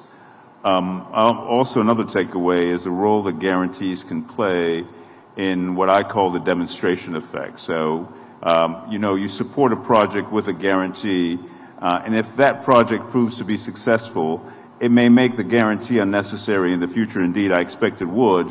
And you have players that are then able to access the markets, capital markets, more easily, having demonstrated by virtue of the support we provided them with a guarantee that they're worth the bet. Another takeaway on guarantees as a complement to what I will call asset-based lending, based on what you were saying, Constant, right? Where collateral tends to play a big role in the decisions that banks make and whether or not to lend. With a guarantee, you might be able to actually compensate for the inability to provide collateral, and again, use that as a means of doing lending slightly differently than has been traditionally the case. My final takeaway is the importance of collaboration. We've had a conversation in the back, and you've heard it here. We think it's very important that we grow the pie of development projects and not compete with one another over the existing pie of projects, right? And as Constant was saying, and I think my other colleagues were saying, figuring out what the right division of labor is amongst us, right? Who's best placed to take on a particular aspect of a project and have that entity, organization, take on that role and find a complementary role to play. I think collaboration is going to be far better for growing the pie of development projects as opposed to competition. But with that, if you could give a round of applause to our panelists. And I think we've gained 5 minutes of time. So with that, thank you very much. Ladies and gentlemen, I think we can do a better round of applause. I know it is late in the afternoon, but that was a riveting conversation. Thank you very much, gentlemen. I do see that there is a request for a photo. I think that photo has been taken. All is well. Ladies and gentlemen, thank you for staying with us. We have just one final rapid panel discussion that is left to go on our program, after which we are going to hear some closing comments from Dr. Kafulila, who of course is the Executive Director for Public-Private Partnerships in the Ministry of Finance here in Tanzania. But before we get there, the final conversation is set to really then zoom in on private sector participation in transmission. Now, I want to do a quick check in the room to see if my panelists are with me. The moderator of the session is Mutale Mukuka. Mr. Mutale Mukuka, let me have it. Are you in the room with us? Thank you very much.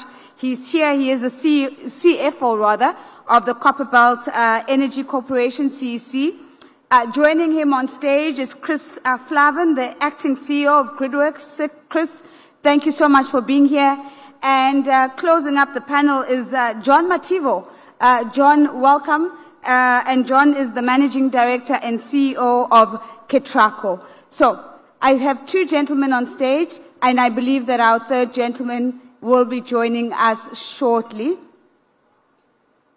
And he'll be joining us on stage. Thank you very much. So we're all complete.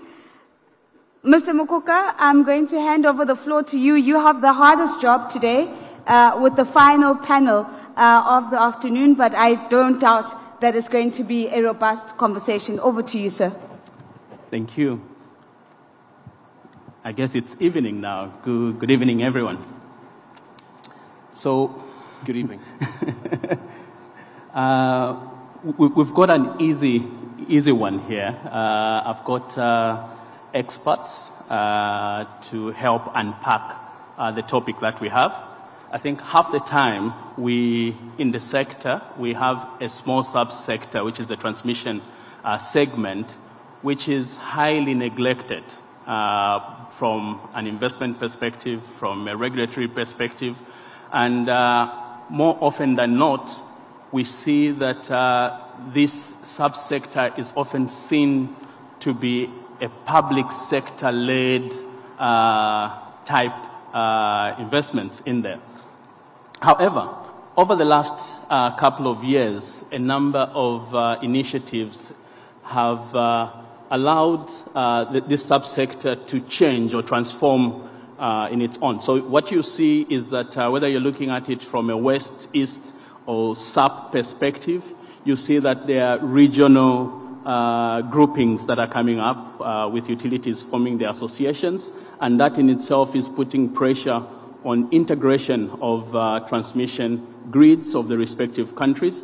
The second issue is that there is a push for the integration of intermittent supply, which is the renewables, whether it's solar, whether it's wind, and so on. Now, that in itself, again, from a technical perspective, investment perspective, requires a different form of and aggressive investment.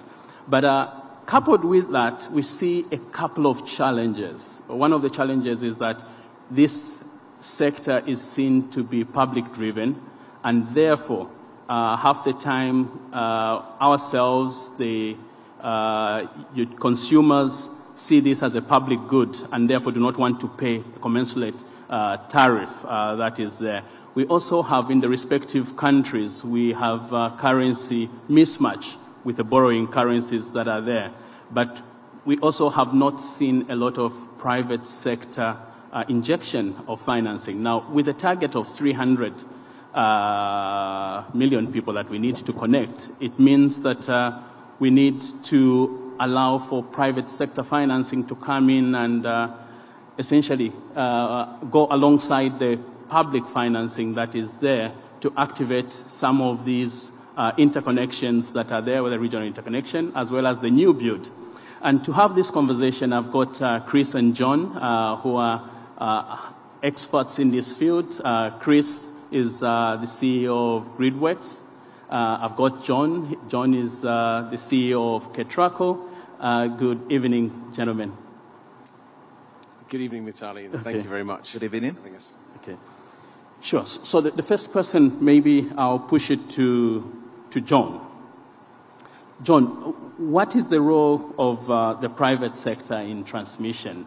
Do you see the private sector having more of a role now that we need to spend so much money in transmission, in infrastructure, and how do you see it playing out? How can they participate? Thank you for that. First, let me appreciate the host, Tanzania, for this opportunity. And specifically, I want to speak to those my brothers and sisters in TANESCO. In December, we energized the Kenya-Tanzania interconnectors. So Kenya, Uganda, and Tanzania are connected, actually the same harmonized frequency.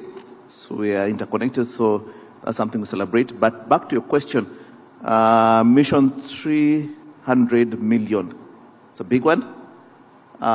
what is the space there. I was just doing quick mathematics, breaking down the work there, then I'll come back to Kenya in terms of opportunities. Basically, the world has 8 billion people, 7 million kilometers of transmission line, 110 kilometers of distribution lines. Use the same ratio with Africa expecting to connect 300 million people. You're basically talking about close to 4 million kilometers of distribution lines that need to be put in place and almost 250,000 kilometers of transmission. So there's a lot of work to be done. But even if you assume that half the people will be served either using solar, isolated off-grid solutions, or if it's densification of existing transformers, you're basically talking about anything close to 2 million kilometers of distribution and anything like 150 kilometers of transmission. Now, look at those numbers. For those who don't know the number of transmission lines in sub-Saharan Africa, that's close to what we have. So there's a lot of work to be done to get the infrastructure needs to meet this target, and you only have, let me say, 6 years to meet the targets.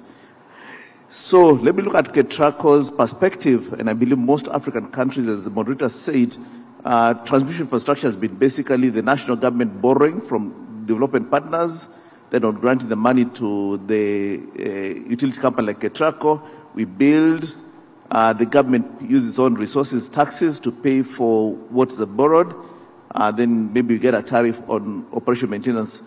But we have actually seen as KETRACO, if you look at the volume of work that is on top of, in front of me, especially as MD, that model cannot continue to be sustainable. I cannot continue doing all projects through government borrowing only and on granting it myself. And that's why we've opened up the space for PPP.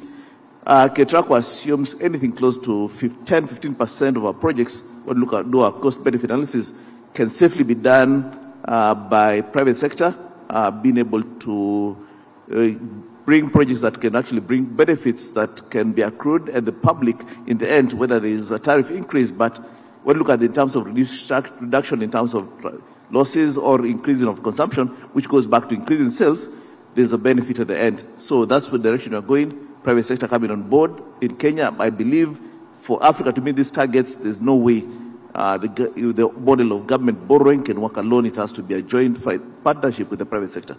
Thank you, moderator. Oh, thank you. Thank you so much, John. Coming to you, Chris, you are playing in sub-Saharan Africa as a whole. I guess you've seen that some countries have made reforms, some countries are better today than others, some regional associations are better than others. Could you just give us some insight as to what you're seeing on the continent, which countries and which regions are favored today based on where they are? What would you want to see different in those countries that are lagging behind in terms of investment in transmission? Sure. So, look, first of all, I want to say that I think it's possible to do private sector transmission projects in most countries on the continent. I think there's often a lot of discussion about creating enabling environments and creating transmission regulations and so on and so forth.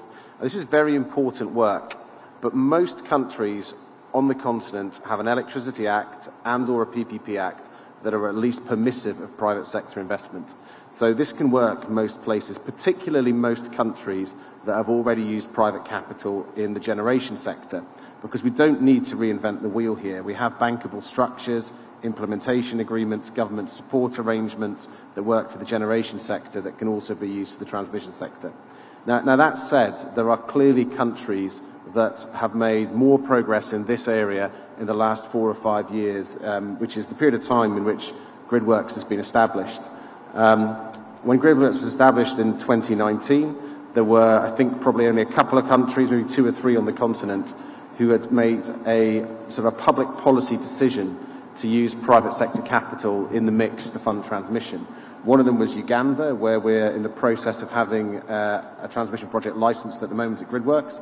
Another was Kenya, where John has been working with the private sector on some projects there which will serve as pilots. We're also seeing some material developments in the SAP region at the moment. GridWorks is working on the Chimura-Nakala project, which is just under 500 kilometers of 400 kV line and associated substations. This is a very material, privately financed project that will reinforce the connection between the central grid in Mozambique and the north. And, I mean, Mutali, the market that you are focused on, Zambia, is a very dynamic market at the moment. There's a lot going on there. And clearly South Africa is planning a programmatic approach to transmission as well, and will try and replicate the benefits of the REAP process there for renewables in the transmission space. So we are seeing a lot of countries really focusing on this. Morocco deserves a mention as well. There's a large HVDC project under development there. And there's a growing trend because, as John said, governments can't continue to carry the cost of developing this sector on their balance sheets. It's a very material cost, and there isn't sufficient headroom to do this any other way. So, look, it's a very dynamic market at the moment, and we think this is going to be a very material growth area. It's certainly something that GridWorks is focusing on at the moment.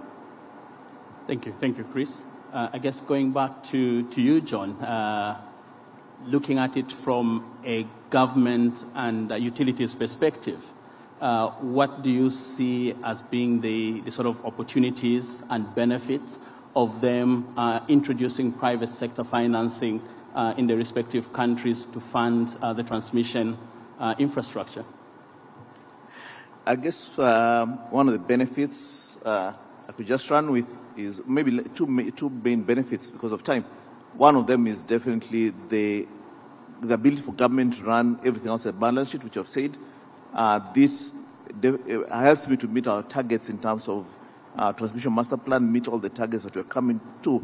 But I wanted to stress more in terms of the efficiency that private sector needs to bring on board and should be bring on board based on the PPP Act. So basically, whether it's time efficiency, technology efficiency, to be able to ensure that projects, and again, ensure these projects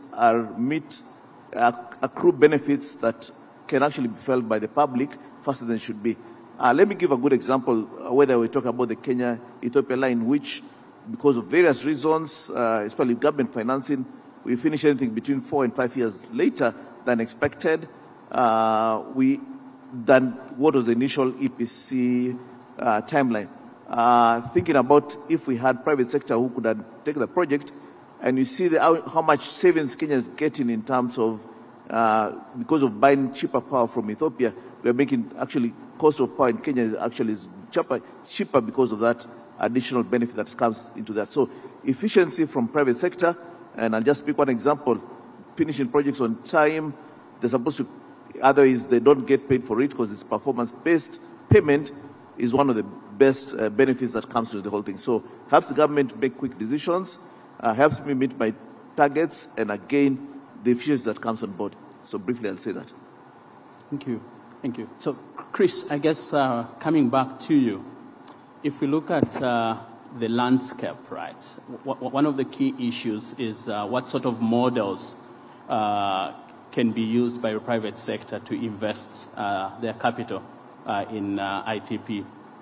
Now, what do you see as the key challenges as it relates to regulation and some of the financing sort of risks that you see, whether it's the cost of capital, the structuring, the risk allocation, and how can we overcome those based on the models that you've seen operating on the continent? So I'll go back to how I started my previous answer, that a lot of the thinking on this can be replicated from the IPP sector if we are moving ahead with sort of narrow PPPs, ITPs, IPTs, whatever you want to call them. You have a simple offtake agreement with the utility, and you have some government support arrangements. So we don't need to reinvent the wheel with this. There are risk mitigation tools available already for other forms of infrastructure in Africa, including liquidity support instruments from people like ATIDI, political risk insurance. I see the MEGA team sitting in the room. We've got standard practice in all of these markets on government support arrangements. So the experience of GridWorks so far has been that when we get projects towards financial close, there is no lack of capital that's very interested in financing them. We have long-term debt and long-term equity available for infrastructure projects in Africa. The gap that we see is at the front end. It's project development. It's risk capital to develop projects. Transmission is very capital intensive, but developing transmission projects is very expensive as well. Projects, sort of, $300 or $400 million projects cost $10 to $15 million to develop, and there isn't a lot of suitable funding available to cover that. A lot of the sort of development facilities that are available for the African energy sector at the moment were designed around sort of smaller scale renewables projects, so that they don't really fit larger projects like this. So I think that's the key area, and that's where the development finance community, I think, could focus more resources to unlock more of these projects. Thank you. I guess we have a few minutes to go. Maybe we can have one question each. And coming back to you, John, maybe you might want to just give a highlight of how we can enhance collaboration between the private sector and public sector. What are the three things that should be taken into account to build stronger partnership between the governments, the utilities, the regulators, and the private sector who are injecting capital in these projects? Thank you. I think once a country has developed the right PPP framework, especially regulations and the Act and all guidelines that are there, then whether it's the Energy Act, for example, in Kenya, but I believe in other places, has a framework in terms of onboarding private sector players to come on board. So the Act, the laws are very clear in terms of how private player comes on board. I think the next thing is to focus in terms of how do we get especially the government side, to have the capacities and the skills that are necessary. And here people have to work together.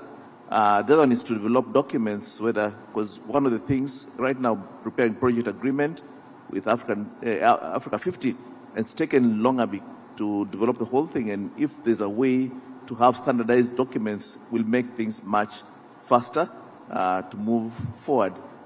Then the whole issue in terms of being able to, because the biggest risk in terms of transmission line, one of them is definitely the issue of right of way, the way leaves. If we can find a solution in terms of how they can be got early and acquired, even if it's going to be paid through the project later, but at least that ensures that is taken care of.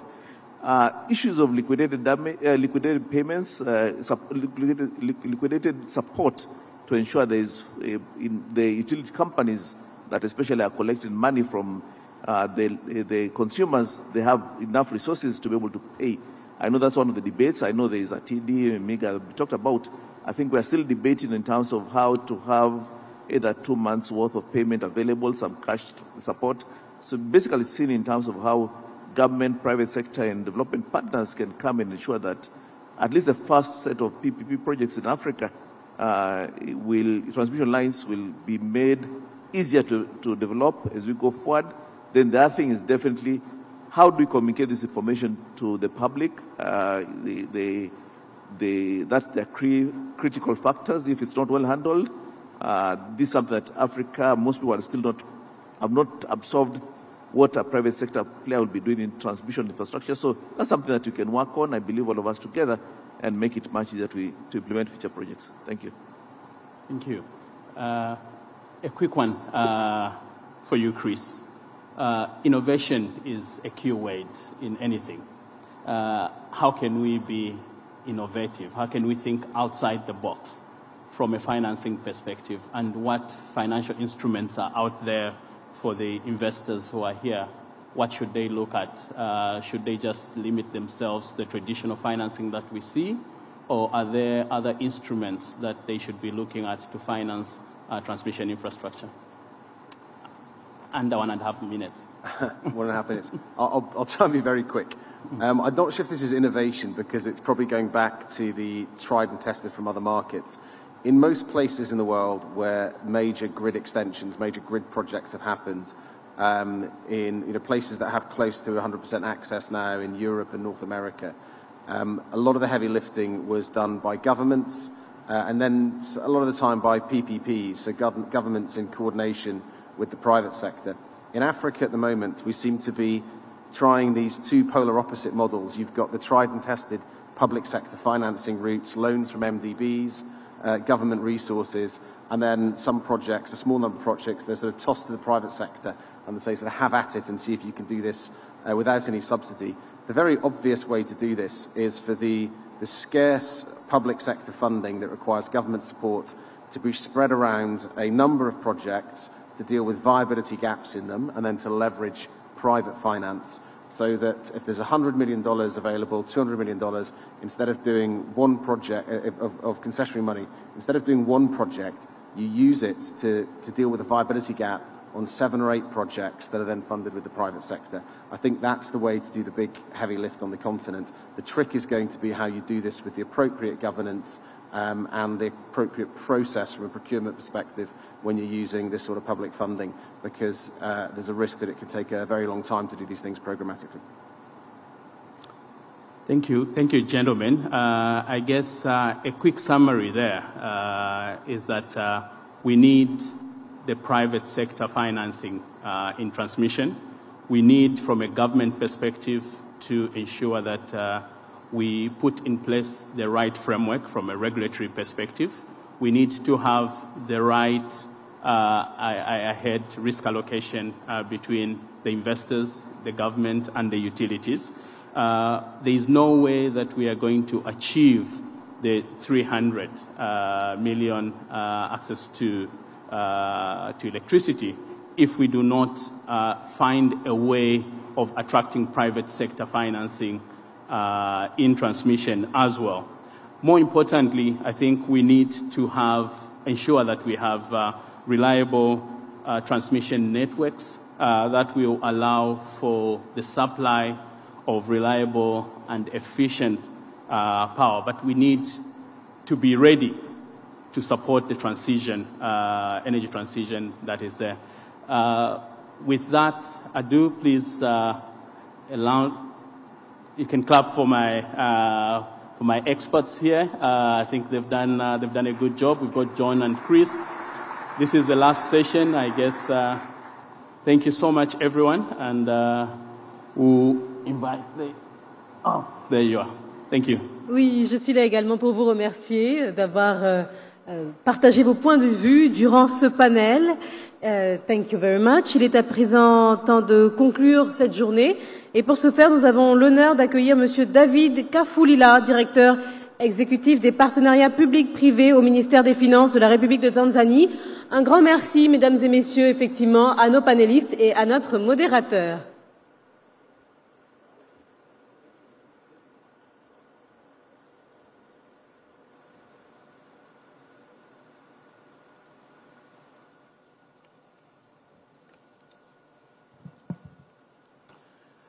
Good evening.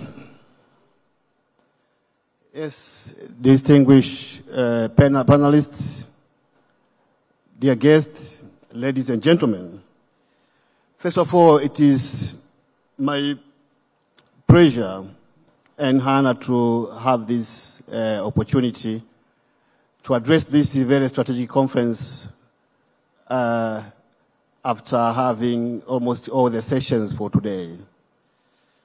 Mine is just to summarize and, of course, to put things together according to what we have been discussing, either from the perspective of panelists, but also from the general observation. As an executive director for public-private partnership, I have something to share. First of all, the Mission 300 is not just and it should not be just a goal, but it has to be something to have in action. But again, this kind of ambitious projection of creating access to electricity for more than around 300 million people, it needs very strategic interventions. But from the perspective of panelists, you can all agree that achieving this ambitious goal takes more than government alone to strategize and achieve. So it is from that perspective that the panelists who have been discussing issues around power transmission line by using private sector have concluded that it is inevitable. I mean, private sector engagement is inevitable, that we must engage private sector to make sure that we achieve this ambitious goal and making this dream sustainable, practical, and achievable. This can be noted from the numbers and the size of our economies as a continent. For instance, to date, according to IMF data, the ratio of debt to GDP for Tanzania is around 47%. For Kenya is around 70%. Rwanda 71%. Malawi is around 84%. The whole continent of Africa is subjected to debt distress. The ratio of the GDP of the whole continent to debt to GDP of the whole continent is around 67%. So this calls for more alternative financing to achieve such strategic projects like power transmission. So, in a nutshell, we need to align almost every stakeholders, every players in making sure that we mobilize the resources to implement such massive investment in power transmission and of course even generation. Because when we are talking access to electricity, we are talking about increasing generation, but also increasing transmission, increasing connectivity. So in order to achieve this ambitious goal, we need to align with all players. And there are multiple players because there are multiple interventions. I mean, resolving issues around power transmission, generation, involve multiple interventions from generation, from project planning to the project execution, from transmission to generation, generation to transmission. So there are multiple players involved. We need government to align with the private sector interests. We need the government and the private sector to align with the lenders' interests. We need the government, lenders, and private sector to align with the civil society interests, because it is the role of civil society to make sure that the general society in Africa achieve equity and inclusive energy access. So we need connectivity to around 300 million people, but this connectivity must go together with inclusiveness. So we need to make sure that we strategize in a way that all the players, from financials, civil society, private sector, all are aligned to make sure that we achieve this ambitious goal. Because one of the critical challenges that we are facing is misalignment among the key players. So in doing so, we need to undertake some major reforms in making sure that the policy and legal and regulatory frameworks are in line with the interest of those key and major players. In Tanzania, for instance, we amended our law, the PPP Act, in 2023. And the Act now is providing some key elements to make sure that we have the framework which is competitive, to make sure that no investor can fail to decide investing simply because of the weakness in our framework. Our framework provides government guarantees. Our framework provides viability gap funding, that in case maybe the project is not commercially viable but economically is viable, the law provides viability gap funding to support investors. But the law provides room for international arbitrations, which was not there before the amendment. And the law provides a establishment of special purpose vehicle for the sake of transparency and accountability. So after having done all these amendments in our legal framework, we have seen the mushrooming of investors' interest to invest in our country, especially in this sector. Why? It's because of the friendly and competitive legal and regulatory framework. The only challenge so far, which we are trying to address, and this has been, and this is in the desk of TANESCO, is an issue of making alignment between the Energy Act, which limits private sector to undertake transmission. So we hope that soon we'll amend the Act to allow private investor to undertake, to be engaged in power transmission. So, ladies and gentlemen,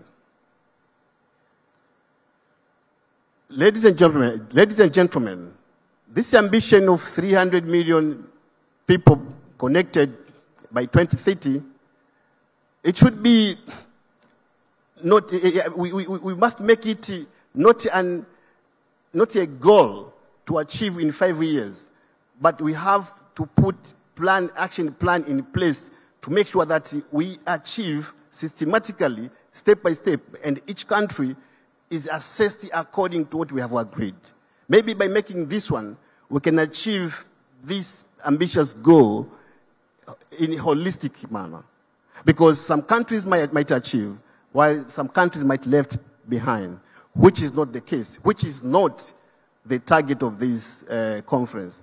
The purpose of this conference is to make sure that as a continent, we grow together. As a continent, we achieve this ambitious goal together. It is practical, it is possible, but it needs strategies, it needs establishment of mechanism to make sure that we get it done in a framework, in the time provided, which is 2030. Ladies and gentlemen, and dear panelists, the way forward is so clear that we need to harmonize the efforts. By harmonization of efforts, it means to harmonize efforts of all actors, all players. We have to harmonize the efforts of lenders, private company, government institutions, utility institutions, of course, the whole government in general. We have to harmonize the civil society efforts. We have to harmonize all the key players' interests and focus to make sure that we achieve the bankable projects. We achieve the projects which can make this continent achieving what we have decided by 2030, which is connecting around 300 million people by 2030. But again, we need to mobilize catalytic funding, because one of the challenges we are facing as a continent is project preparation. But through catalytic fund, we can access funds for project preparations. In PPP, for instance, it is estimated that the project cost around 2% of the, preparation cost around 3 to 5% of the project cost. So this means if you are targeting to mobilize, for instance, $9 billion PPP projects like what we are planning as a nation, as Tanzania, it means you need more than 480 million in 5 years to attain such ambitious goal. So given the pressure in our balance sheet in so many countries, as I've just mentioned for few, on the ratio of debt to GDP, given the ratio of debt to GDP as a continent which is at more than 67%, it means we need some interventions, especially by achieving funds from either blended financing model or institutional investors or any kind of catalytic funds to make sure that we achieve this strategic goal. Ladies and gentlemen, It is my hope that your stay from the morning to this evening has made a great change in your mind. You are not the way you entered during the morning. Thank you and have a good evening.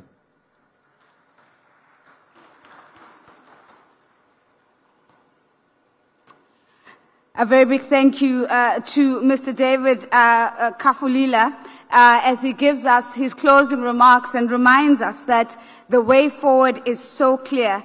Thank you for the reminder that it is going to take coordination and harmonization, strategies, and more importantly, sir, it's going to take action. Now, ladies and gentlemen, as we close, allow me just to make a few logistical announcements in relation to our dinner plans this evening.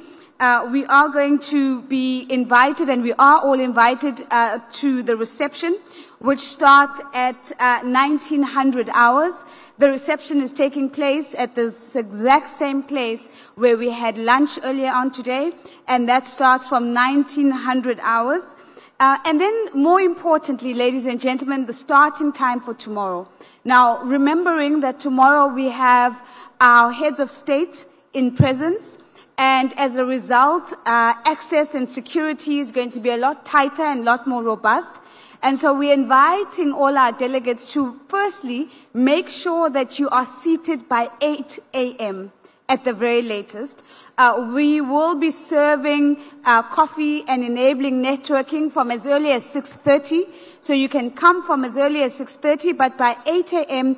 we request that everybody is seated so that we might receive our heads of state.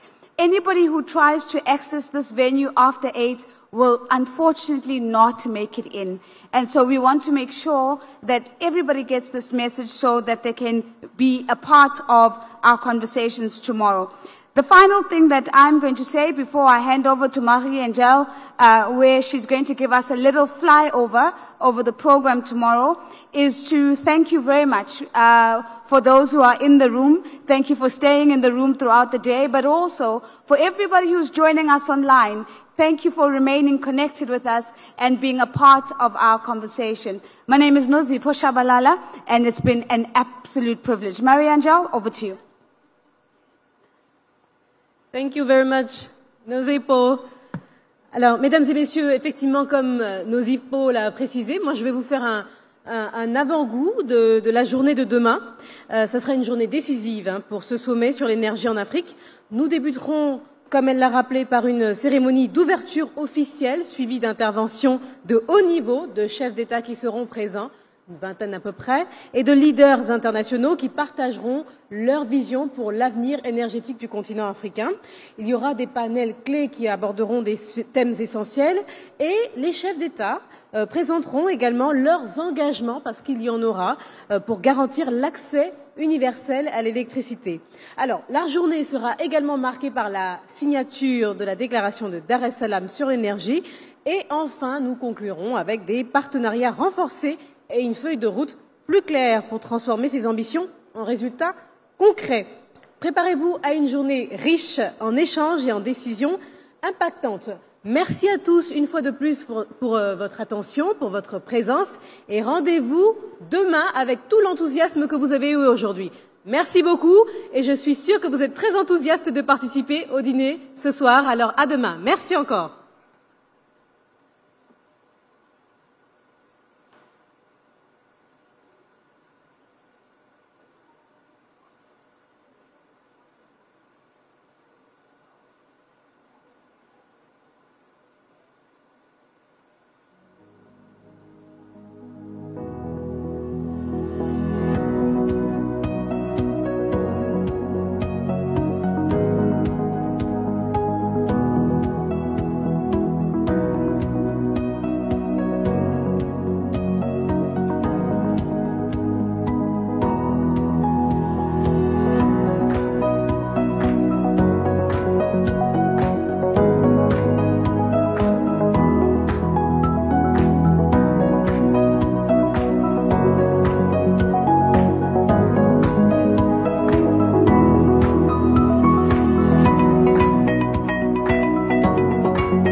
Asubuhi na nitaga my love, mchana na nitaga baby baby, usiku na nitaga wabavu, halafu mwenye mimi yeye ndo tamu yangu. Akiamkaga nasema nanipenda, hawezi kuniacha hata apewe nini, hawezi kuni amesema ni wa mwisho kunipenda, hawezi kuniacha hata apewe nini, hataki kuniacha. From the head to the toe we bado ni top notch, baby girl kiwa kwako najipata. I'm a city boy ila we ni master, kigusa kinita yani come. From the head to the toe we bado ni top notch, baby girl kiwa kwako najipata. I'm a city boy ila we ni master, kigusa kinita yani come. Shika moyo shika roho, Jumapili holiday, washauri na kuganda na kupenda kama holiday. Kwanza unavyonipea mambo mazuri mambo yeah, kuna level wanna show you, loving you I swear and I dare yeah. Unawaringia ringia, kiona wanalia wanaumia, sipagawe na madudu kwani mindo baba yao. Okay baby, ringa ni vimbe, we share body, we are one body, me want nobody. You my body, you my fantasy, you my everything girl. From the head to the toe we bado ni top notch, baby girl kiwa kwako najipata. I'm a city boy ila we ni master, kigusa kinita yani come. Bala bala bala yeah, bala bala top notch, bala bala bala yeah yeah, bala bala top notch, bala bala bala yeah, bala bala top notch, bala bala yeah yeah.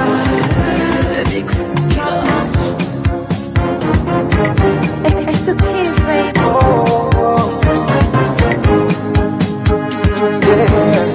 Ololufemi, you know you always on my mind. I think about you every time. Wako sieni, Ololufemi, you know you always on my mind. I think about you every time. Wako sieni, yeah. Wendo usingizi,